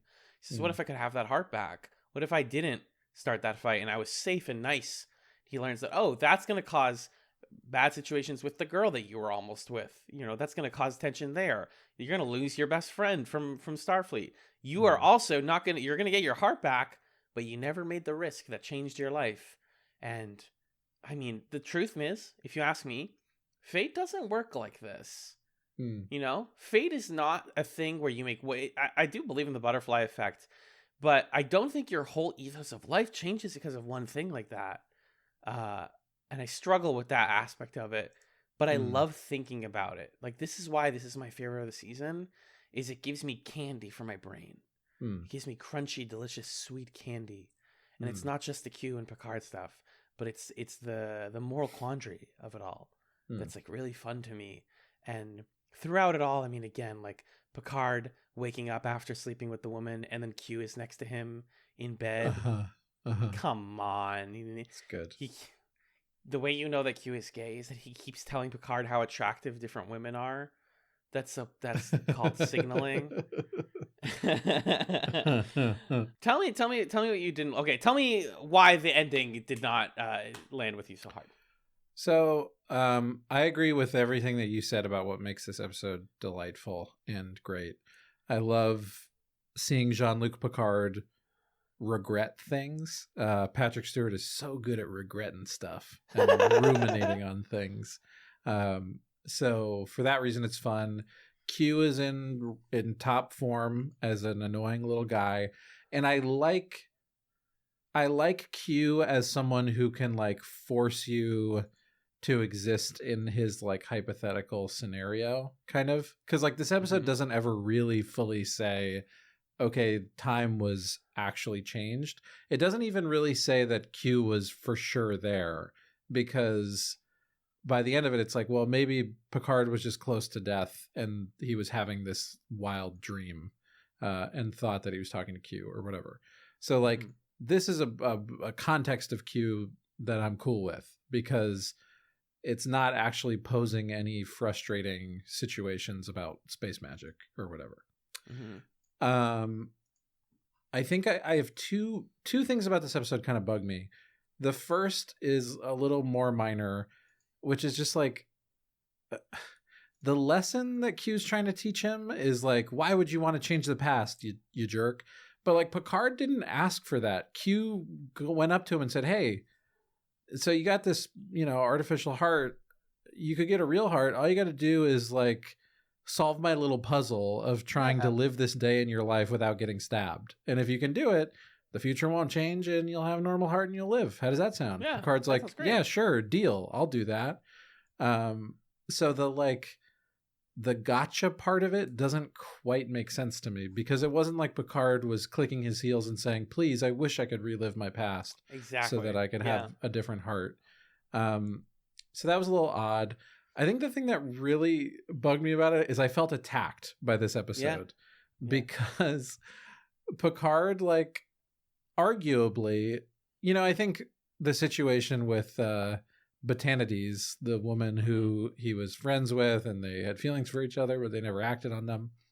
You could argue that he treats her poorly in this episode or just makes the situation complicated. And I think deservedly he sees that messed up their friendship, and like maybe he shouldn't be holding a torch for this woman or wondering like what would have happened if we had sex. Yeah. So that's like a lesson that makes sense to me. But the thing that bugs me is I think it actually is the right thing to do to tell your friend, hey, don't rig the space billiards table and pick a fight with these dangerous alien guys. Hey, let's just go. You know what I mean?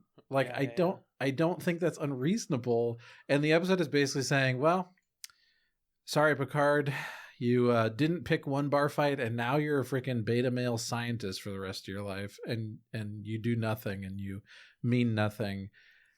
And I don't know, he's a scientist on a cool spaceship, but he's doing things that are interesting to him, and he can still live an interesting life. But he calls himself in that version of the future a man that is bereft of passion and imagination. And I just don't. Maybe that is who I am, and that's why I'm feeling attacked by the episode, because I do think that I feel to some degree the things that Picard feels when he's in this other life of like things could have been differently, gone differently. I could have followed my dreams. I could have, I'm not happy with my lot in life or whatever. I could have taken bigger risks, those kinds of things. And I think I can accept that and see there are places in my life where maybe I could have done that. And also, like, sometimes you have to make sensible decisions, and that's not a bad thing, Right. So the lesson of the episode is just weird to me. So that's why I felt mixed about it. I appreciate you saying all of that, and I do agree with that point. Like, assistant astrophysics officer Jean-Luc Picard lives a cool life. It's really weird and surreal to hear Worf say, Mr. Picard, and you're like, wait. The world is wrong. And like, I think what helps me square this plot is that Picard isn't necessarily, he's saying like bereft of passion. It's bereft of the passion for him. It is somebody's lot in life to be assistant astrophysics officer. But what he is learning in this episode is this is not the story that I was meant to tell. I was somebody who Sure. has to help people and save people and be a martyr and make mistakes. And so it's about validating and like finding joy and worth in the life that he was in the process of living and learning to value it. You're on your second heart, dude. Like, learn to appreciate that you're still kicking and keep fighting the good fight. Do not go gentle into that good night, you know? I do think it does also intersect with this whole getting a day job is boring and shitty and you should pursue your passions like mantra that I don't agree with. I think it's like totally very noble and awesome to choose safety and stability over risk sometimes. I don't think that's a bad thing. And the episode does make it seem like a horrible, miserable failure at points. Right. Yeah, I think the part of this that I vibe with is this idea of like, don't covet the lives that you didn't live because you are living the life that you're currently living. And there's something in that life to celebrate and take joy in and find passion in. And there's a reason that you ended up here. So like wanting to go back and undo or redo things is just a recipe for creating something that has its own problems or that's unfamiliar to you. I think that resonates. I think part of the issue is like Picard in this episode wasn't like upset with his life, you know? So anyway, but that goes back to my previous point. Yeah. But I mean, that's the thing I've talked about with you on Chats Nights before is the idea of like missing your potential other lives and hoping that they're doing well. Right. I talk about in therapy a lot too. It's like, oh man, and I'm like half of Picard's age and I'm already like, did I make permanent irrevocable decisions that could have gone better if I made the other choice? Right. Like I get that. I empathize with that. Yeah. Rate it. I said B. I will meet you at A, maybe? Yeah. Okay. Yeah, I'll meet you at A. The part where other universe Troi and Riker are like, you're good. He's like, could I be commander good? They're like, no. You're kind of a little nerd. I'm sorry. We got to go to our cool meeting. The way that Riker says, you're punctual. Is brutal. Brutal. Yeah, that was pretty good. That's the one difference between me and this version of Picard is that I'm never punctual. So I felt good about that. Yeah. The next batch of episodes is the ones that I watched on Saturday night after ordering a bunch of food. So this is where my head is at. Awesome. As we discuss Birthright, the Worf two-parter. Interesting little two-parter. This is the parter, not part one, but part two. I've been really wanting to talk to you about it. Yeah, and I'm excited too because part one is ostensibly our DS9 crossover. It's disappointing if you come to it expecting that because it's just Dr. Bashir, and that's it. He's here, and he's here for 5 minutes. He's not even here for the whole episode. Like he comes and goes, but like total screen time of Dr. Bashir is like not. There's actually one other guy who's in DS9 in this, like a background character, not Shrek. Shrek's in this. That's James Cromwell. But everybody else. I just remember the reason that I thought Chain of Command was a DS9 crossover, partly is because the Ferengi character in that one, who they like interrogate, was supposed to be what's his face, Quark. Huh? Yeah. In Chain of Command. Yeah, that's what Arthur told me. It was supposed to be Quark, but I think the release order made that not make sense or something. Sure. So they didn't end up doing that. But yeah, Bashir's in this one. I don't know anything about him, so it's like a similar thing to Scotty showing up, where it's like, okay, should I be excited? Hey, are you a jerk? I think I remember you maybe being a bit of a jerk from the pilot. I don't know. I think he's roguish. Okay. Geordi shaved the beard. Bashir is here. Shrek is here. Shrek, played by James Cromwell, is the weirdest cameo I've ever seen. There's so much makeup. How is James Cromwell under all of that? I don't believe you. Dude. So that's weird. This is the only HD DS9 related episode. That's something we're going to have to deal with if we decide to cover DS9 is it's in SD. They never made a Blu-ray update of it. They can't.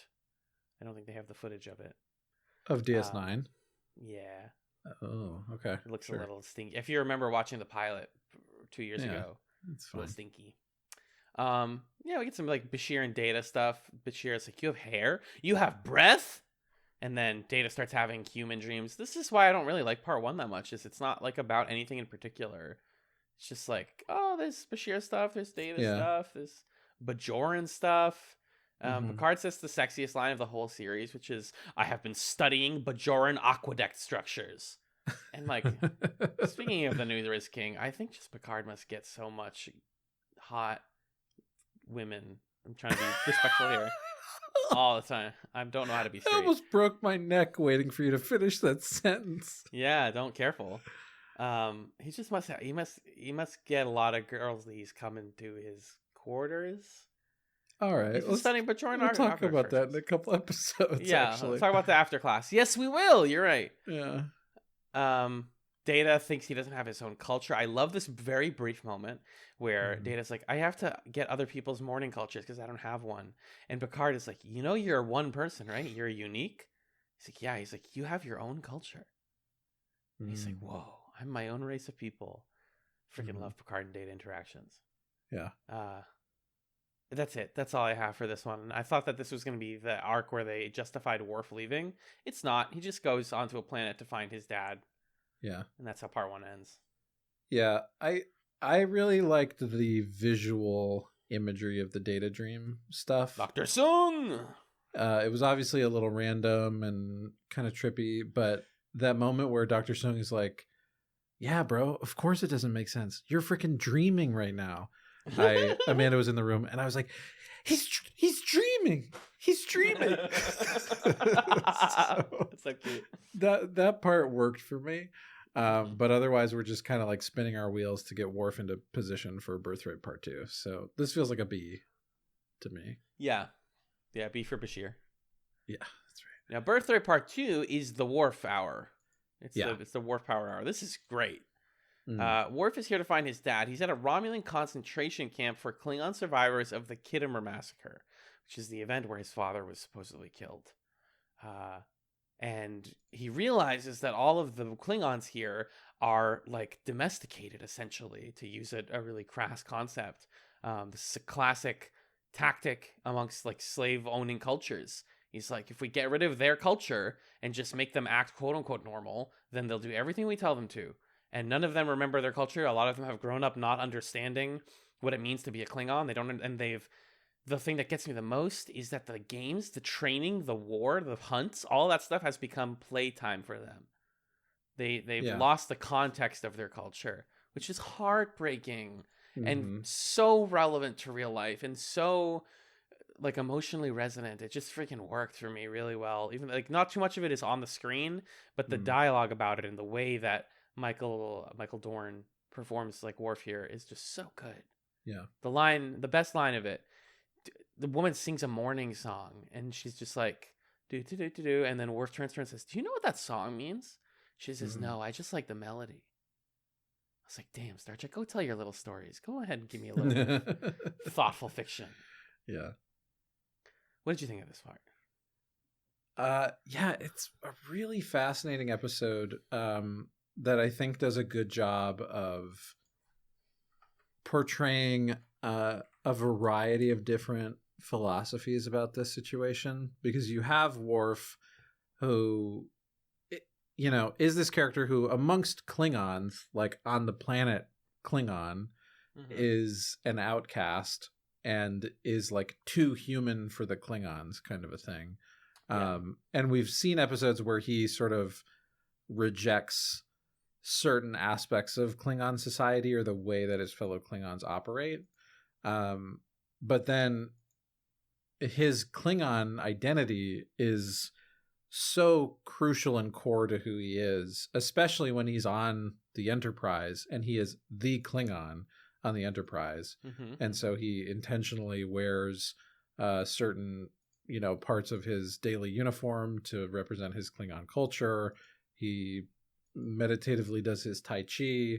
He tries to hold on to those things and make sense of them. And even though he's not necessarily connected to Klingon society as it exists contemporaneously with him, he's deeply connected to Klingon culture, and he draws so much of his selfhood from it. And so it's really fascinating to see him interact with a group of Klingons who are like completely disconnected from that lineage, to see him be a mentor figure to these like kids who don't know their roots and don't know where they come from.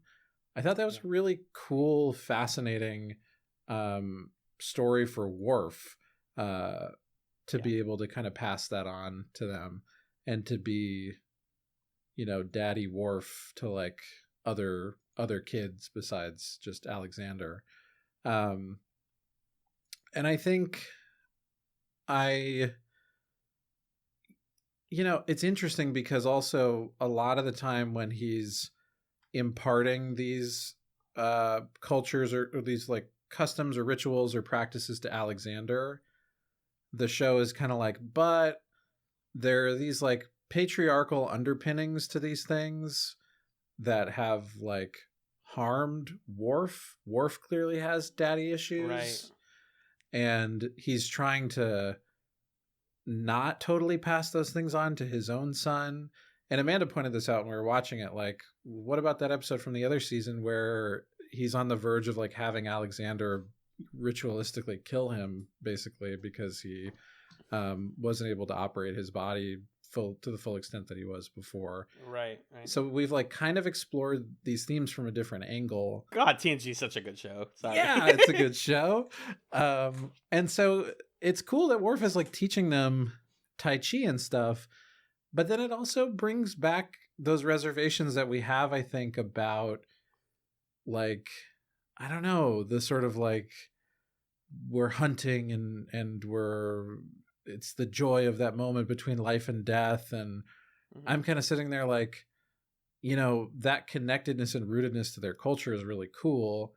And also we've seen places in Worf's life where that has caused him harm and caused his son harm, and where he's trying to deconstruct those things. So it's nuanced. And I think this episode does a good job of holding that nuance. And like having characters who voice a variety of different opinions on these things. Because you've got Worf, you've got Bael, you've got the Romulan guy, you've got the older Klingons, and everybody kind of has like a different take on those things. But I don't know, did you feel that similar conflictedness about it? Or that's something that I was trying to sort through as I was watching this?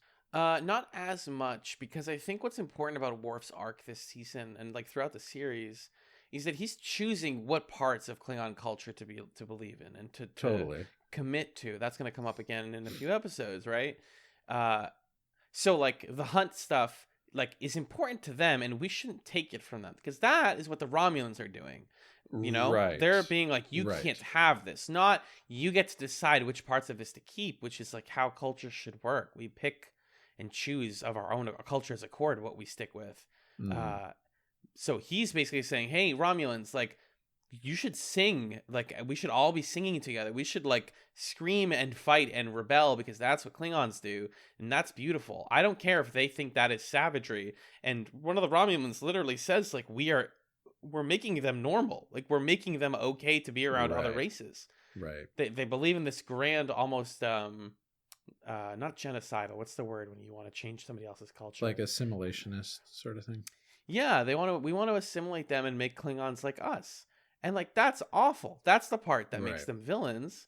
I think that's often the Romulans come off as worse villains or more evil than the Cardassians this season, because they're like a different kind of tactical and not just blindly fascistic. It's super interesting from their perspective, but I do think, some of this cultural stuff, as we learn more and more, is like not good and maybe shouldn't be kept around. The weirdness that Worf feels upon learning that Bael is half Romulan, and the sort of like discomfort around it. She's the one who's half Romulan. Yeah. He's like, oh, should you be the voice of this rebellion? And she's like, yeah, you're judging me, all that. I think Worf is still wrestling with all of this, and the show is not just saying like, oh, Worf's right, everyone else is stupid. Right. Yeah, because he's basically being the voice of, you need to know this truly what it is and where you come from, like you're saying, for yourself, so that you can make a choice about what this means to you. Yeah. And that feels like that's the right sort of perspective to have in this situation. Let Worf be a martyr. He basically puts the Romulans in an impossible situation. You guys want to kill me? Okay, you just created the most invincible martyr and you reignited the Klingons. Mhm. You guys want to leave me alive? I'm going to keep converting them, and I'm going to keep making them understand my culture. You guys don't win. That's powerful to me. You know, that's worth. This is how he wins, to use the meme. Yeah. And I think it's a pretty, like you're saying, powerful thing that the Romulans think, oh, well, the Romulan leader guy is like, well, I've done something nobody's ever done. I've created this peaceful coexistence between Klingons and Romulans. But it's not peaceful because you're holding them here. You're still, for all intents and purposes, imprisoning them. And you've got your finger on the trigger ready to quash any resistance at a moment's notice. To watch him as like his understanding of what his family is comes crashing down around him and he realizes who he really is. It's like, fuck, wow, that is some fascinating antagonist work that this episode is doing. Every Worf episode is extremely good. Yeah, I didn't love the age difference between Worf and Bael was weird, right? Yeah, I did feel like they played it like that though a little bit. Obviously, he's still like, does he kiss her? Yeah, they kiss. That part's weird. But they do address like, hey, we can't. This isn't serious. This can't go anywhere. You're part of the rebellion, or I want you to be part of the rebellion. This is an A for me. Yeah, I think that's right. It's a sterling A. Sterling Cooper Draper Price. Let's start cooking a little bit. Yeah, let's speed up through here. Starship Mine. This is the Die Hard episode. This was the definition of mid to me. Yeah, the couple things I like. The crew of the ship that they're talking about, the crew of the Magellan. Love to see that. Hey, yes. A weird cameo. Oh, not cameo. Tim Russ, the guy who will go on to play Tuvok in Star Trek Voyager, is a terrorist in this episode. Weird. The main terrorist's name is Kelsey, which is such a bad name for an evil terrorist woman. I do like a lady villain. That's fun to me as usual. Yeah. All of the Picard action stuff is so boring and just like super boring. Yeah. He's calling to the vents. You're just doing Die Hard. I understand you wanted to do that. But where this episode saves it for me is the context is that they have this like rich aristocrat guy on the ship at the top, Hutchinson or whatever, and everyone makes fun of how he talks. And the best part of this is Data being the most autistic coded character ever is like, how can I mimic a person who is popular? Let me mimic his facial expressions until they work for me. And it's so funny watching him in the background while everyone else wants to run away from Hutchinson. And Data's going, face. Oh my god, I loved that. That was the only part of the episode that I really enjoyed. Same. Finally, Riker just puts him off to Data and Hutchinson talk to each other, and they just cancel each other out. They're okay. And two annoying people annoy each other. Yeah. This is not that it's annoying. I think it is. It's just mid. I want to talk about the next one. Yeah, we're talking lessons. I think this is such a Magellan episode. Oh my god. So Magellan. Not because it's horny. Don't misunderstand me, Chats listeners. I already know you're what you're saying. It's because it's romantic and sappy. This episode is beautiful. It's so romantic. This episode is so beautiful.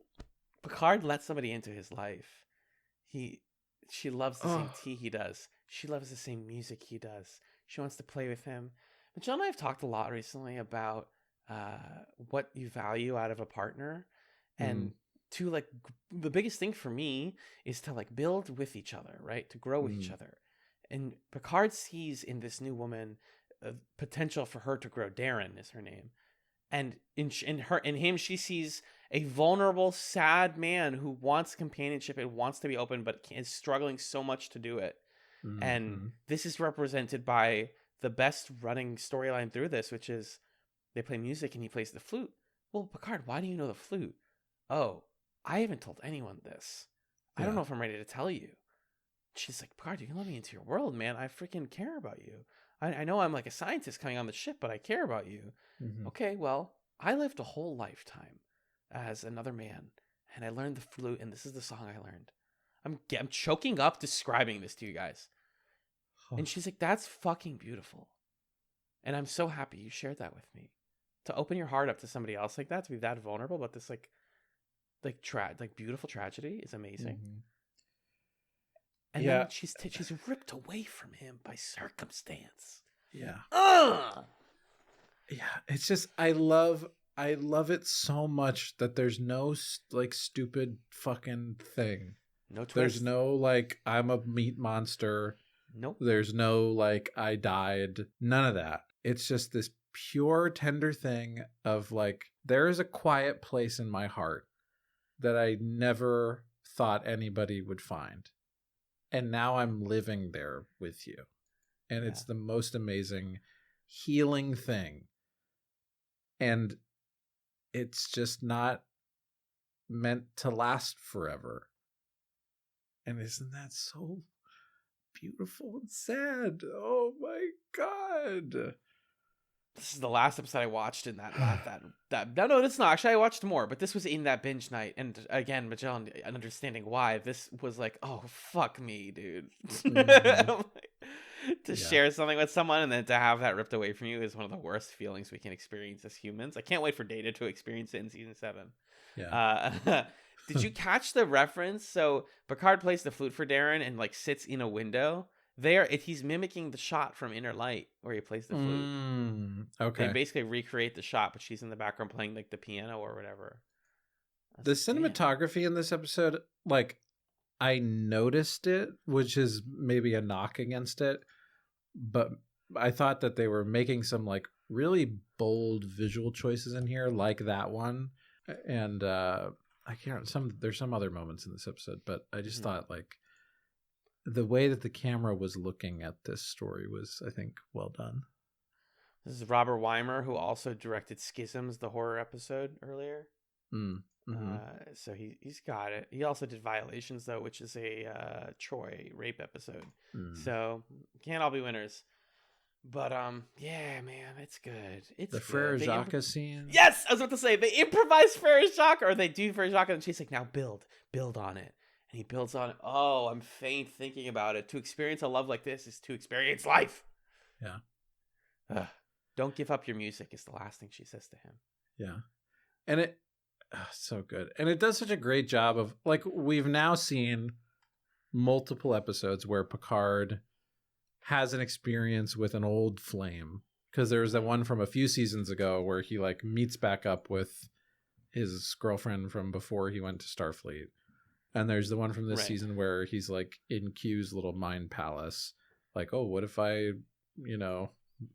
got romantic with this woman? What would happen? And we've been told this argument of like, well, Picard can't find love or be in love because of the job, because being the captain of the Enterprise just makes it not work.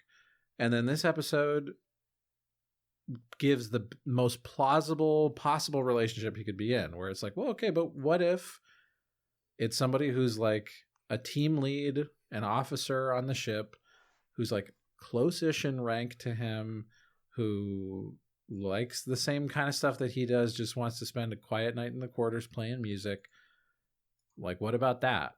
And it gives you this realistic scenario where his role as a captain comes into conflict with his interests as someone who's in love.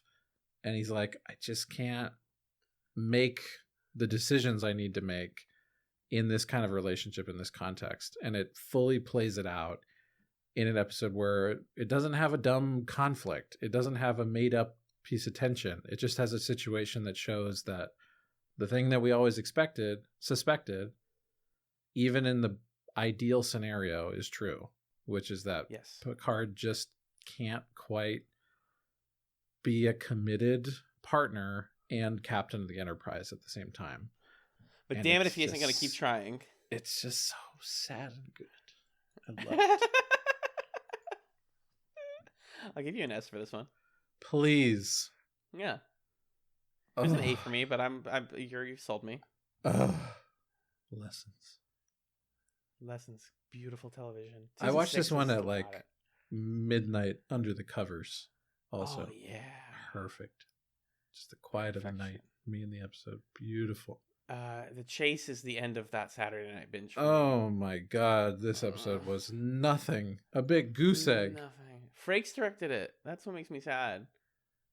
He had better ones this season. He did. Dream he Not had of hits. Today, Magellan. Professor Galen, Babylon 5. Crusade, actually. He wants him to go with Picard. Come with me on a year-long archaeology mission. Well, listener, you may think, when did Picard say he was into archaeology? It's called Right. retcon.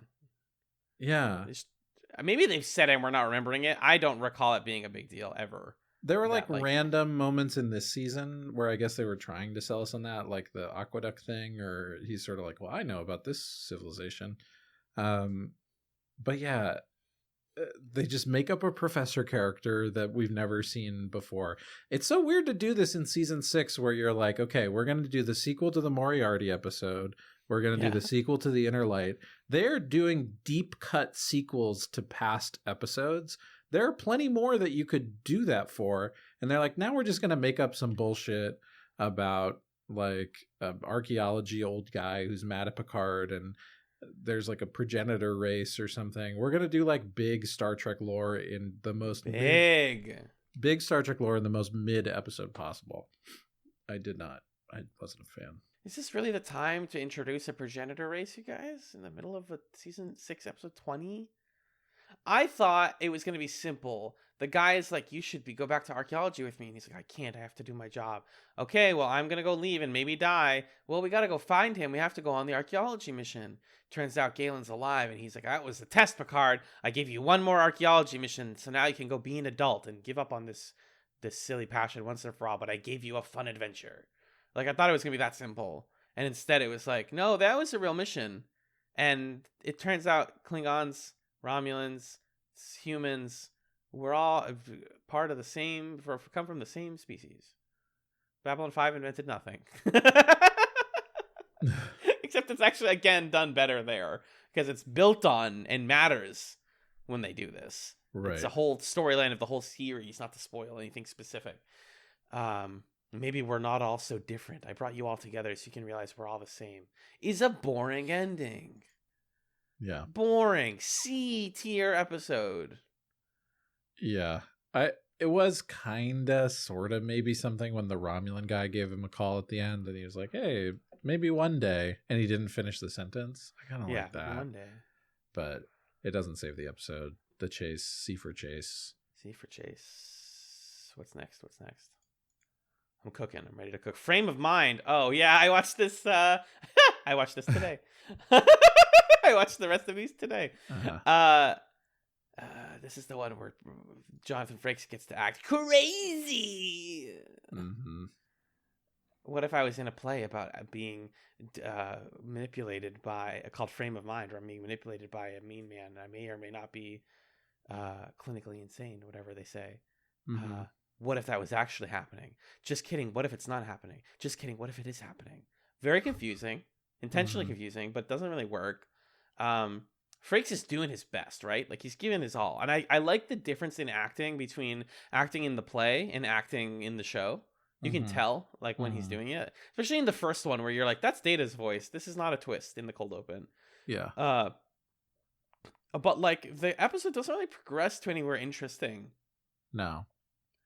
You made a note that like the part where in his brain he sees the different members of the crew as like his different parts of his personality. That's kind of okay. Yeah. I thought that was interesting. And that kind of paid off a thing from the previous episode where the archaeologist guy was like, here's this little relic that shows that every person is made of a community of people or whatever. Yeah. And it's like, whoa, that's cool. Are you going to do something with that? And they're like, no. This is kind of similar to that, don't you think? Also, the effects are really bad in this where he keeps shooting himself and it cracks the glass or whatever. Yeah. I just think that, like you said, Frakes is doing like, whoa kind of acting. And there are way better episodes that are acting showcases for him, like one that we're going to talk about in a couple episodes. And just anything that you could like about this, there's an episode in the season that does it better. Like, there's Chain of Command Part 2 for the torture stuff. There's, I don't know. Bro, there's Future Imperfect from season 4. Yeah, right. That's the one where Riker's like, am I the captain of the crew? What's going on? Yeah. They do this. Yeah.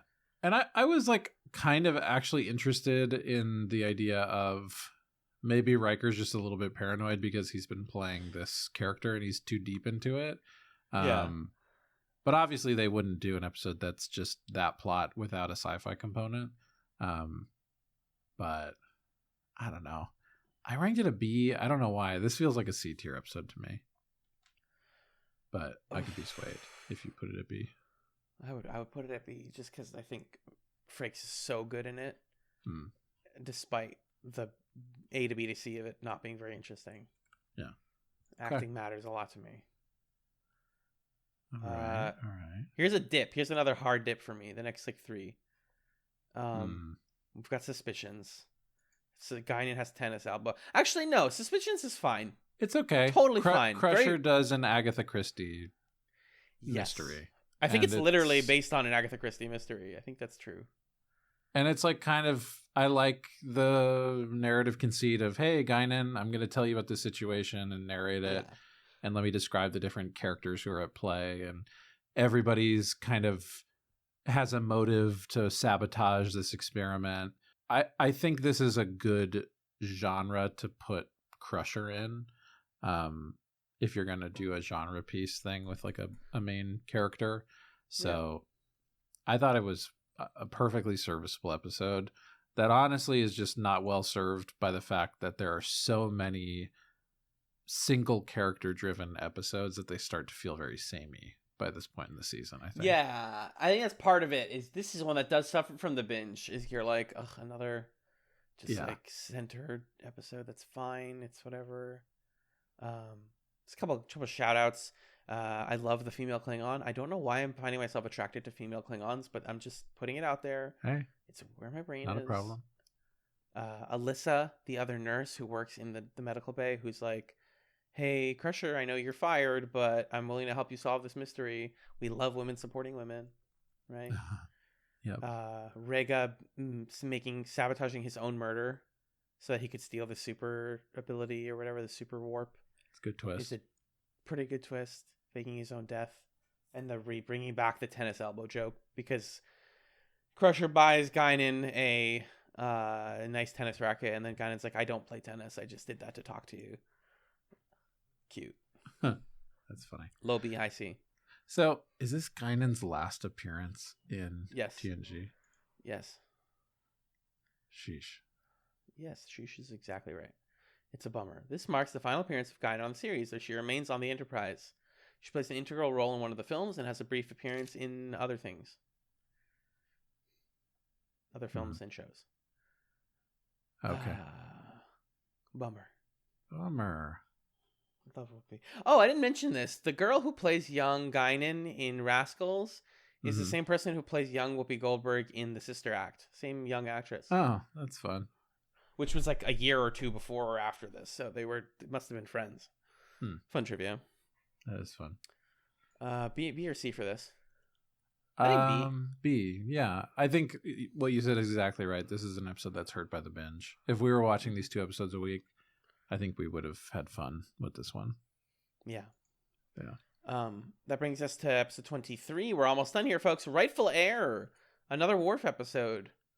They actually wrote Suspicions for Worf, and the reason they changed it to really, and it was more noir-like. They said it was full flashbacks and noir like storytelling techniques.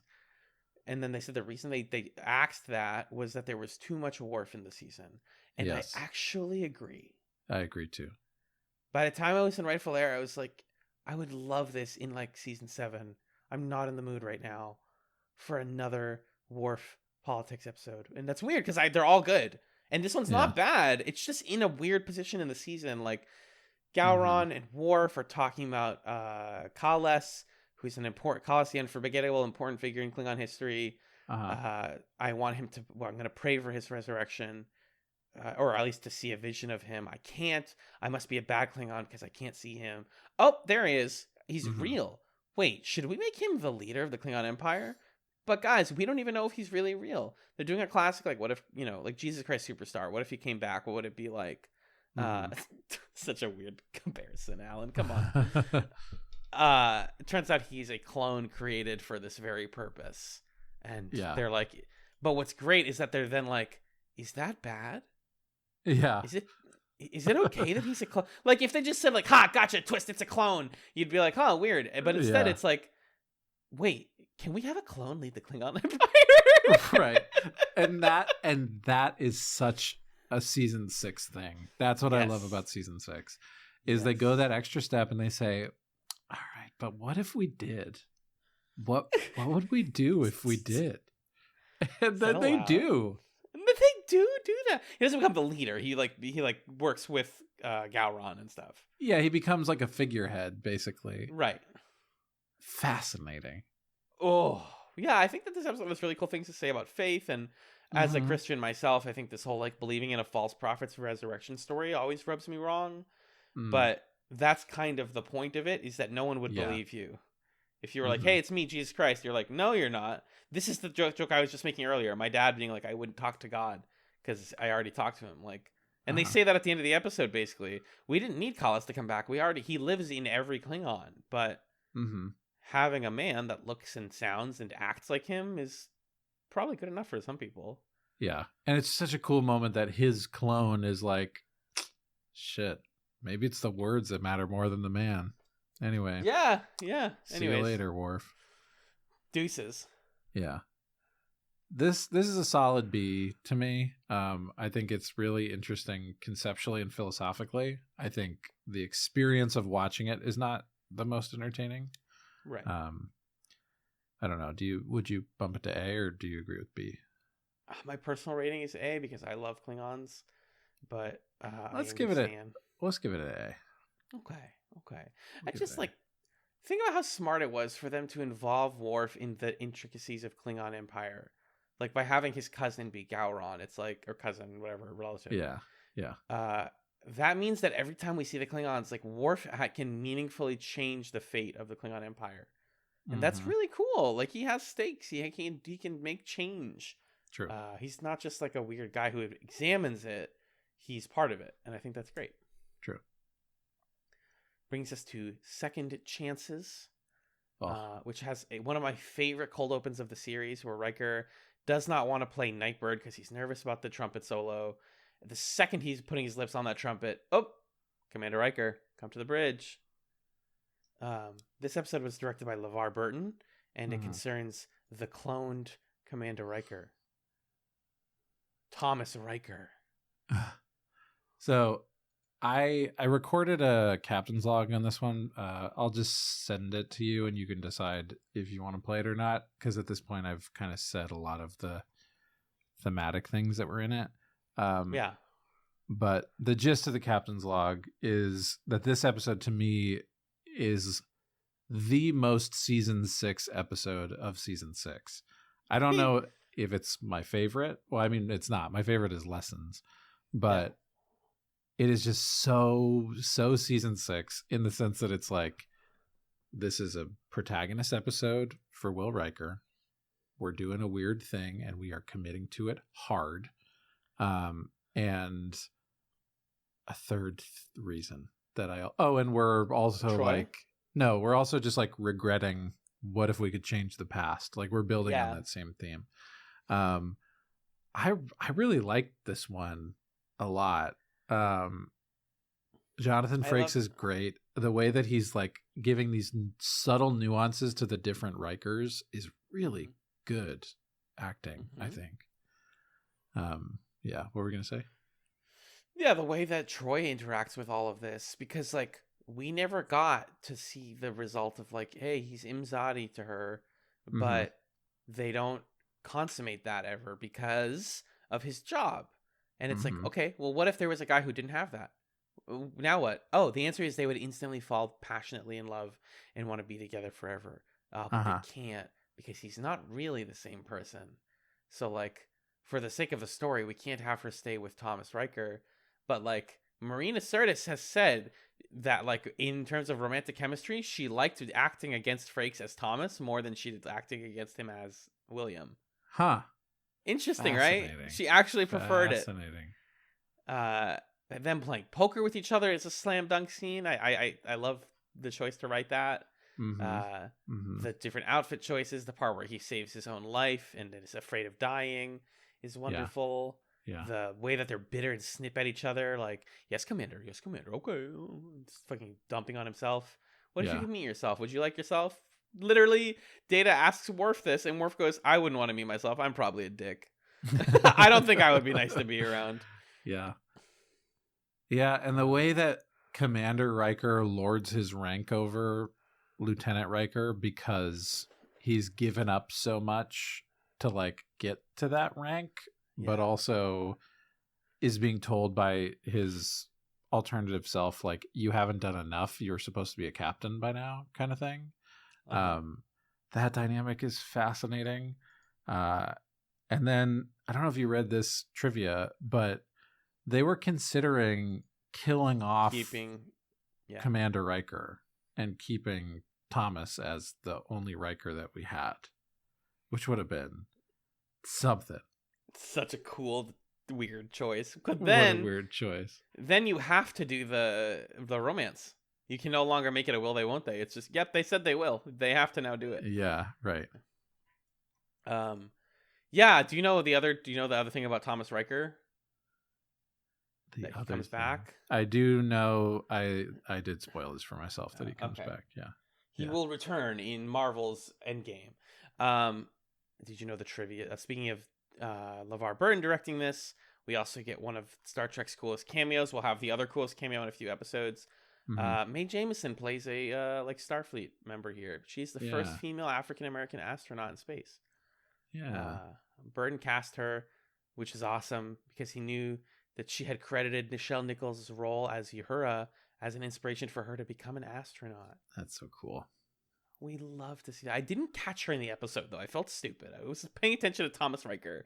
And then later I watched the scene back and I was like, oh, that was her. She's so briefly there, but that's great. She got to be on set. She got to hang out with people. I think she got to meet Nichelle Nichols. We love to see all that. Yeah. If you haven't seen LeVar Burton's drip in the behind-the-scenes shots of him directing this, I can only imagine. He looks so cool.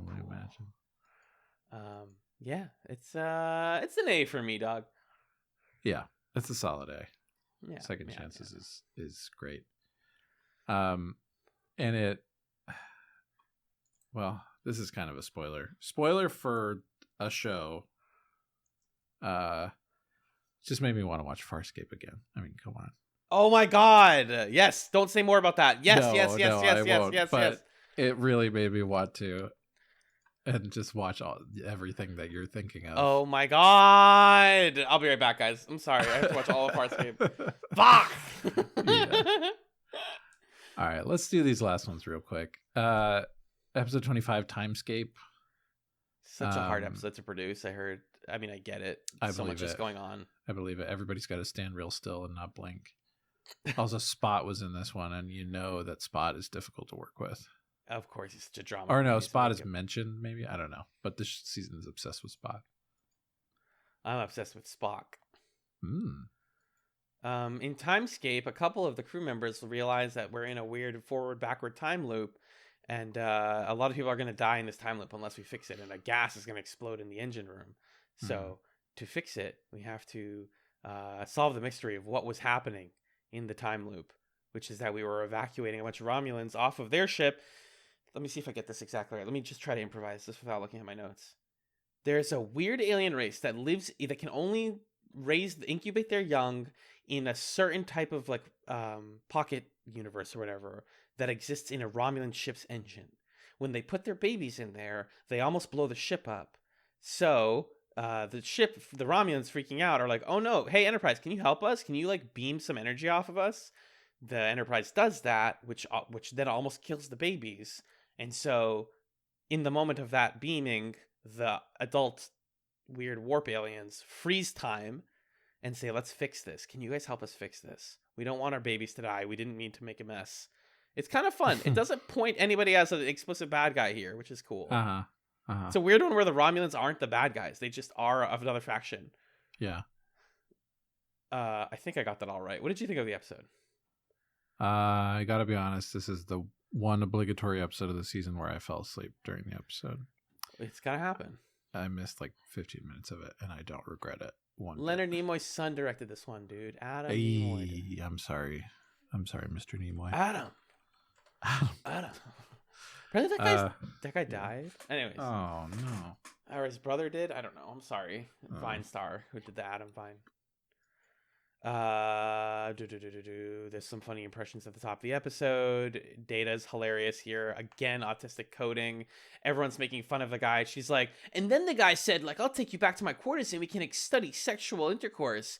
And she like laughs about it. And then Data goes, so did you? And she's like, ew, fuck no, Data. What do you mean? She's like, don't you want to study intercourse? And she's like, yeah, no, but all the guys at the table were like, well, that actually is his specialty. Gross. I love the scene where Picard, this is, if you watch this back, so Picard touches a table and then he goes, ow, and his hand gets really old. His hand is under the camera. I think they just held a prosthetic hand under the camera and just like waved it around, so you can't see him lift it. That's cute. My favorite moment is when Picard draws the smiley face in the smoke and starts laughing. It's laughing. It's so cute. Dark. Because then he's like freaking out because they're like, oh, he's experiencing this whole event at once. His brain can't handle it. That's really bad. This was the episode when they went to the transport room and I was like, where's O'Brien? Come back. I wrote explaining the episode premise. Data comes out of this adventure with some fun stuff. He's fascinated by the concept of time being relative. And the show blows my mind here because he says, I heard this phrase that a watched pot never boils. And so I'm boiling water in front of me and staring at it for hours and seeing if it boils or not. And then Riker's like, it's because you have an internal chronometer, Data. Time is not relative for you. You experience time linearly. And he's like, why don't you turn that off? And I'm like, what? But Data has been able to turn off time relativity whenever he wants? That's amazing. Yeah. He goes, I'll think about that. That's such a cool moment where Data's like, oh yeah, I never thought about like deactivating or taking things away from myself to make myself more human. Amazing. I like that moment. And then he does get surprised by the pot boiling, which is a fun little thing. I wonder if that's going to affect anything with Data later in the season. I don't know. Let's talk about the last episode of the season then. It's Descent Part 1. Oh, wait. Timescape. How do you rank it? Oh, B. Okay. I'll trust you because I didn't watch all of it. Yeah. It's Data. That's why I like it. And speaking of Data, first of all, this cold open, amazing. He's playing poker on the holodeck with simulations of Isaac Newton, Albert Einstein, and Stephen Hawking. Just real-ass Stephen Hawking. That's really also Stephen Hawking, who was a Trekkie. That's really Stephen Hawking. Yeah, that's fun. So that's great. I love seeing this bad Einstein in Star Trek over and over again. It's always fun to me. There's a new Borg ship. The Borg are back. Data opens up the door that has the Borg in it, chokes the guy to death, and realizes, I think I like being a little bit Joker-fied. I think I like being a little twisted. I felt something when I killed that Borg.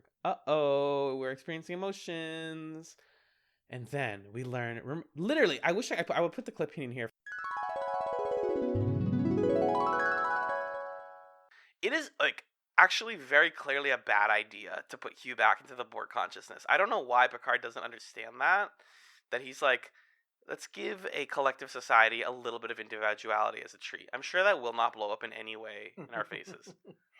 It extremely will. And I'm so excited to see it. And I loved Hugh and I'm already excited to see him again.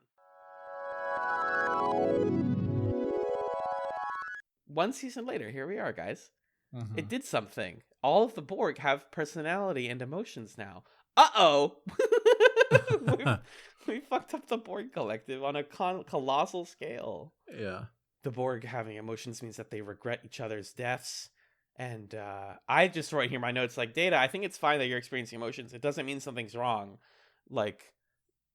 For you, it just means that you're growing up. Your synapses are just continuing to attach and make sense. And I think the thing that was scary to him is that he enjoyed killing the Borg, or rather, he enjoyed getting angry, I think is really what happened. And he's having a hard time parsing through that and making sense of it. This one, there's some interesting, I think the only scene that's really interesting to me is the one where he's talking to the Borg guy in the cell, and that guy's like basically asking him, well, did you like it? Don't you think that makes you a bad person? How about you come join the Borg? And the rest of the episode is just kind of like serving to get us to that moment and to get us to the last moment, which is silly. Big time. There's a line in there, if all I can experience is negativity, does that make me a bad person? Like, right now, the only emotion Data has is, like, joy in murder. Is that, if that's his one emotion, then is his one emotion making him a bad person? Uh-oh.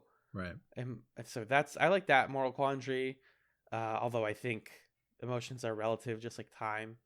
If you feel, depends on who you're murdering. That doesn't have to be a bad thing. Wink! No, I mean, if like someone's killing all your friends, I understand why, Yeah, I'm with you. This is my favorite part. Data wants to test this. He's that kind of guy. I'm going to test if I can experience an emotion again. Can I go on the holodeck and make this happen? And he does, and he goes, I know I'm in the holodeck, so it's not working. Can I turn the limiters off on the holodeck and make it real? They're like, no. That was also a good scene. That was creepy, where Data's just like emotionlessly choking and killing the same Borg guy over and over to see if he'll get mad again. Yeah. And he's like, can I make this real? God. Yeah. I loved Picard hitting the advanced Borg with I am Locutus of Borg. That must be triggering for him every time he has to do that. I would be. And then, yeah, he would kill Geordi if it meant that he could feel emotions again. I get it. I'm sad that he said that, but that's where we bounce into Cuckoo Town with the end of this episode. It was all a coordinated plot by Lore. Lore is back, and he's recruited Data to experience emotions with him. We should have known. It's been so long since we've seen Lore that I forgot that that's his thing, is that he can like grow faster and learn faster and stuff. But like, it's Lore. And then they say the brothers of Sung, or the sons of Sung. And I was like, that's kind of cool. But this ending is stupid. I didn't like the ending. No. I didn't like it. No. Especially it being the cliffhanger for the season, come back for season 7. Totally. It's a grim sign of what's to come in season 7, I think. Like, that to me is a jump the shark moment. Lore saying, like, I am the king of the Borg. Because Lore has always been Gooftown City, like, from TNG when it was not as good. And the Borg have been actually interesting. The Hugh stuff was really cool. And I think this is the one time in season 6 where they miss on like, let's do a sequel to an old episode. But hey, we'll see. We shall see. Can we rate the Descent Part 1 before we talk about season 7? C or B to me. I'm not sure. What do you think? I think it's a B because I like the progression of the Hugh storyline. Yeah, that works. But not much higher than that. Yeah. Okay, so overall, we have 4 episodes in S tier: True Q, Quality of Life, Ship in a Bottle, and Lessons. We have, I believe, 10 episodes in A tier. We have 2, 3, 4, 5, 7 in B tier, 4 in C tier, and 1 in D tier. So marginally worse than season 5. A larger A tier, a smaller S tier, a smaller B tier, a larger C tier, a larger D tier. Season 4 also had 6 S tiers. So season 4 and 5 are currently tied for our most S tiers. Yeah, which makes sense. I think I definitely felt season 6, like I said before, had a high quantity of like personal faves that I don't think are consensus picks for S tier episodes. Season 5 had seasons 4 and 5 had no D tier episodes. They were good. They were really good. They were good seasons. We'll have to talk about favorite seasons of ours at the end. But first, Mitchell, what do you know about season 7 of Star Trek: The Next Generation? Tell me everything you know. What do I know? What do I know? Because I'm burdened by knowing quite a lot, so I can't exactly really reveal all of it. I don't actually know if I know that much. You don't know what you don't know. I don't know what I don't know. I mean, obviously, like, Data's not going to stay like this as an evil Borg guy. Nope. I know that.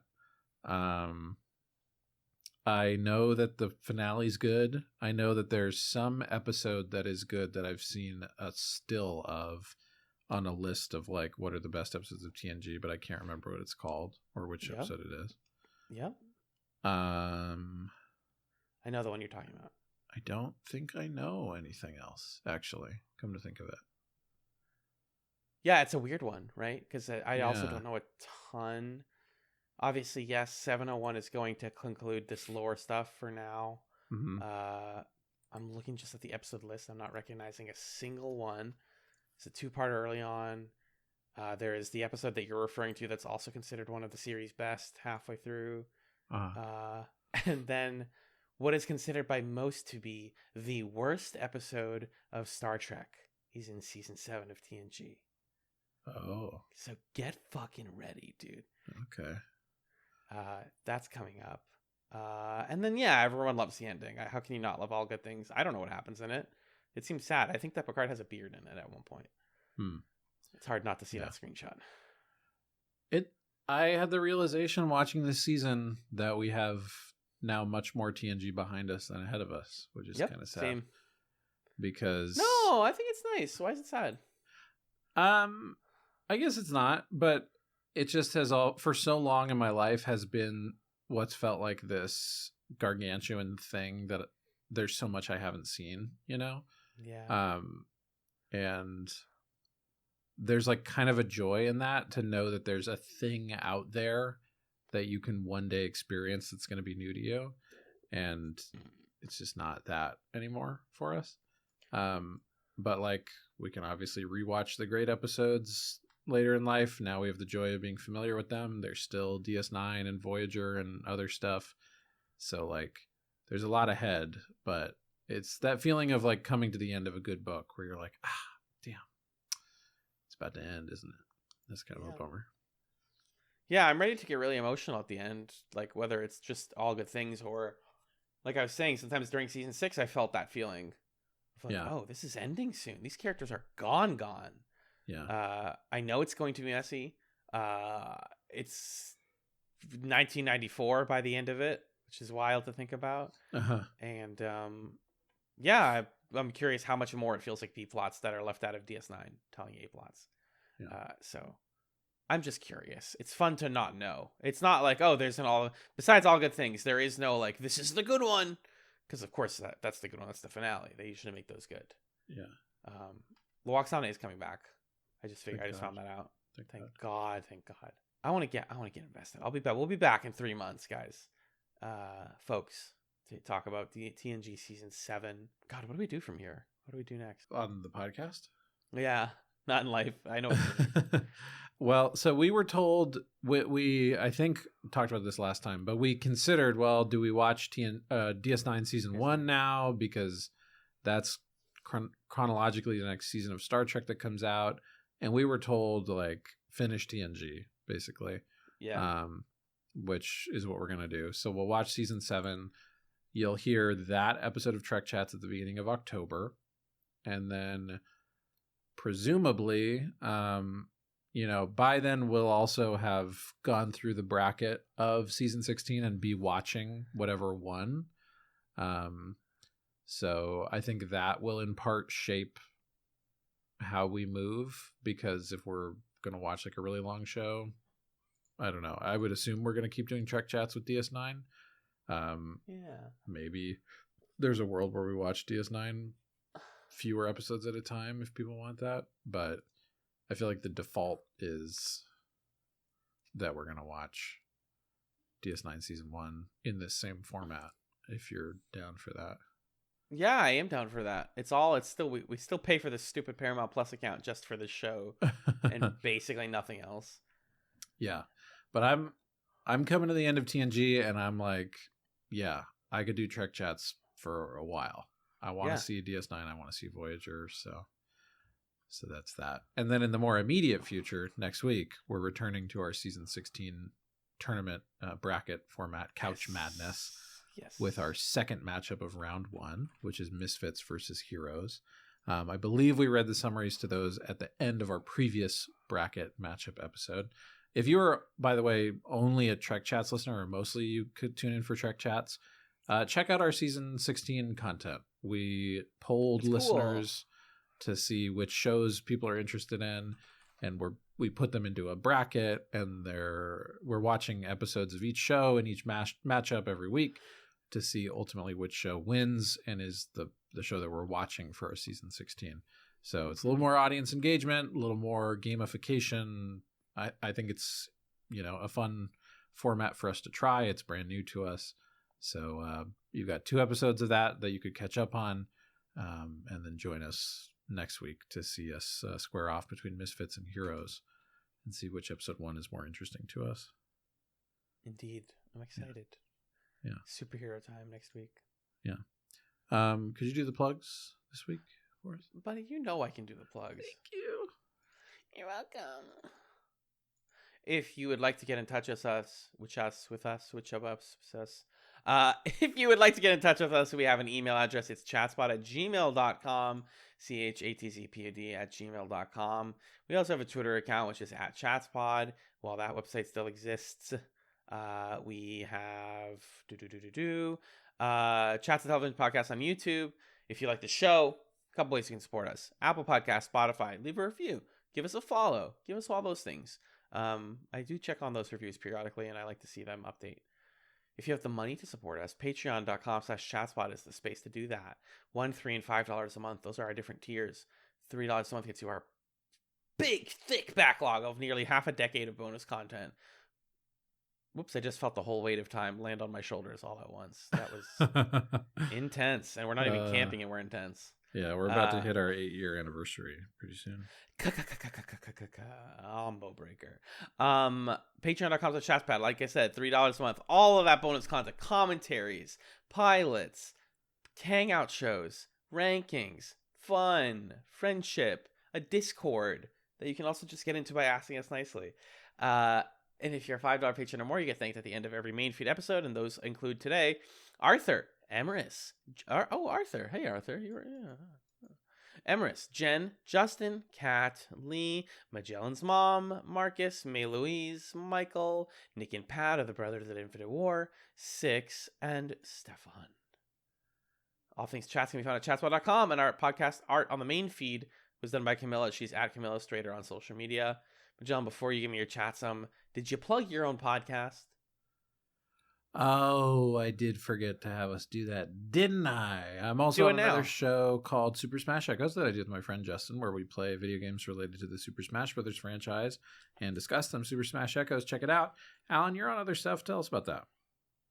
Yes, I am on scanlinemedia.com. I do a bunch of podcasts with them, including The Creature Quorum and The Garnet Wager, which are both cooking at the moment. I'm also the host of Talking Marketing, a bi-monthly marketing interview podcast where I interview really cool people about their really cool work. So all of those can be found where you listen to podcasts. Finally, we have a segment called ChatSums.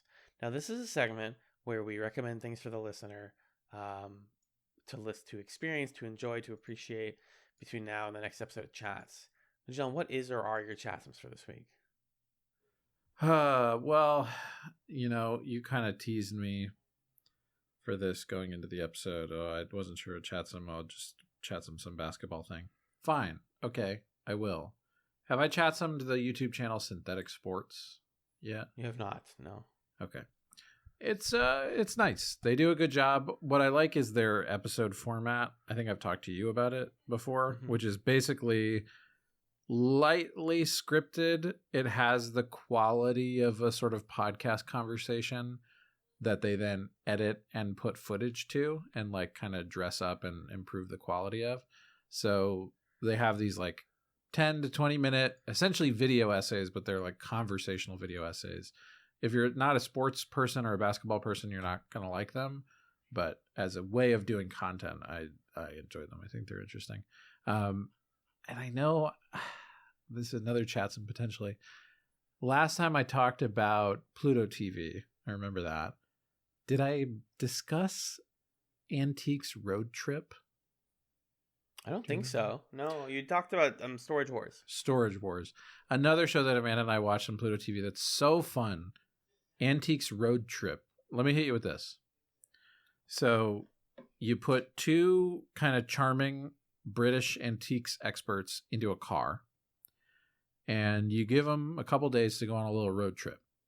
At the end of the road trip, there's going to be an auction where they're going to have to auction off things that they've purchased at various antique shops along the way, and they have to see who can turn the biggest profit. It's pretty fun.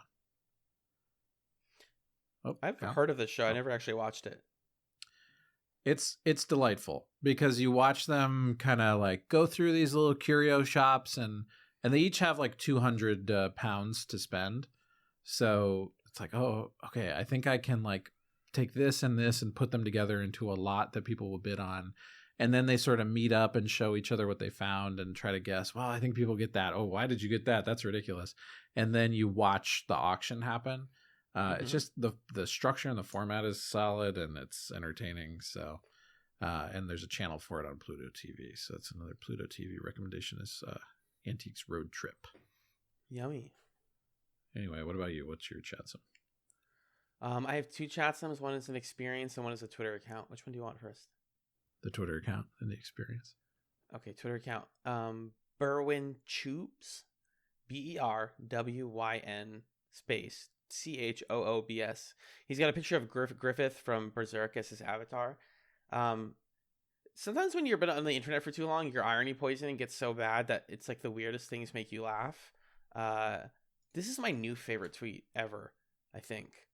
I'm just sending the text to Magellan so he can look at it, but I'm going to read it to you guys. Me pumping gas. The people here, they're unpredictable and they're dangerous. Guy from ancient Rome, much like the hated Sassanids. Me. Yep. My girlfriend. New Jersey isn't that bad. Guy sprinting towards us. What the hell are you doing? Stop! You need a specialist to pump gas here. And Berwyn James just has like if you have like sensory problems, or you can like really, or like synesthesia, like you can really invest yourself in senses easily, then this person's tweets are amazing. Like, just, they're so specifically vivid and surreal. Me, cheeseburger, shredded. Waiter, shredded? Me, the cheese! Ugh, rubbing temples. Just bring the cheese and I'll shred it myself. I receive a text that says, I can have cheeseburger, cat, and knife emoji. Me, time to go. The Vatican assassins are near. My date grabs my hand. Good luck. Like, like what? I don't do drugs. I just think that this person's tweets are amazing. Last one. Lying down in bed, huge t-shirt on, no pants, dick and balls just hanging, ceiling fan on full blast, and I'm listening to new slang by the Shins and thinking about all the mistakes I've made. Because I've literally been there. Yeah, about to do that later tonight, probably. Please. Their Twitter account is SabatonFan69. Just really funny and weird. Internet's a great place sometimes. Only sometimes. Lastly, if it's 1 a.m. and you're feeling bad, be best friends with Magellan and have him call you from bed. That's my chatsum. Got a real MVP over here, folks. He's a keeper. So I recommend you all I love you too. Wait. No. It can never work. I can't put you in danger again. Much like the hated Sassanids. Not after last time. Yeah, that's all we got, folks. Chatsums are done. Podcast is done. This was probably at least 3 hours long, if not longer. Oh boy. I hope you had fun. Tell me if you listened to all of it. Thank you guys for listening. Thanks to Magellan for being the Aquiel to my Jordy LaForge, because we were clearly meant to be together, but it didn't work out. Or the Aquiel to your Mara, the dog. I'm the dog, Bark. We named the dog Mara. Good jokes. And thank you guys for listening to TrekChatz. Engage! Stardate June 26th, 2023, 5:11 p.m. I just completed Season 6, Episode 24 of TNG, entitled Second Chances, and I wanted to briefly discuss it as an episode that I enjoyed, but also that represents what I think is interesting and unique about Season 6 of TNG. And it's kind of three things. One, this greater emphasis that's being placed on showcases of individual characters and individual actors, to the point that one of the best scenes in the episode is Jonathan Frakes and Jonathan Frakes playing poker with each other. The second thing that I think is striking is the attitude of the season to just kind of say fuck it and do things that are interesting, that are disruptive to the world of Star Trek, or that explore unusual things, to the point where the whole episode I was expecting for things to be reset, for one of these Rikers to be a meat clone the way that we saw meat clones earlier in the season, or to do the thing that happened with Picard in the Q episode where it's like snap your fingers and this other you disappears. But no, this is fully a duplicate of Riker that lives and is gonna exist, and I thought only Farscape could be so bold. Farscape obviously does a lot more with this concept, but this episode had echoes of that in a way that I really liked. And you gotta admire a show in its 6th season saying, hey, we're gonna clone one of the main characters and toss that guy into the world, and that's just what we're doing now. I was reading some background information that they were even considering killing Commander Riker and just fully replacing him with the duplicate, which would have been absolutely unhinged in an amazing way. And then the third thing that I think is worth noting here is, I don't know what the third thing was. I think I kind of wrapped up things 2 and 3 into one point. Oh, I remember. Just like the thematic interests of this season being about exploring personal regret and uncertainty about the future, and if you could do things again, how would you do them, and trying to get more in touch with your roots. And I think the characters that have focus episodes that build on each other, like Picard and Worf and Data to an extent, in this season, I think everybody is kind of grappling with those themes in a way that I think is really interesting, and also honestly is kind of meeting me where I am right now in my own life. So I've been really enjoying season 6 for all of its weirdness and those different kind of unique fixations that it has as a season of television. Anyway, so this was my little love letter tribute to Second Chances.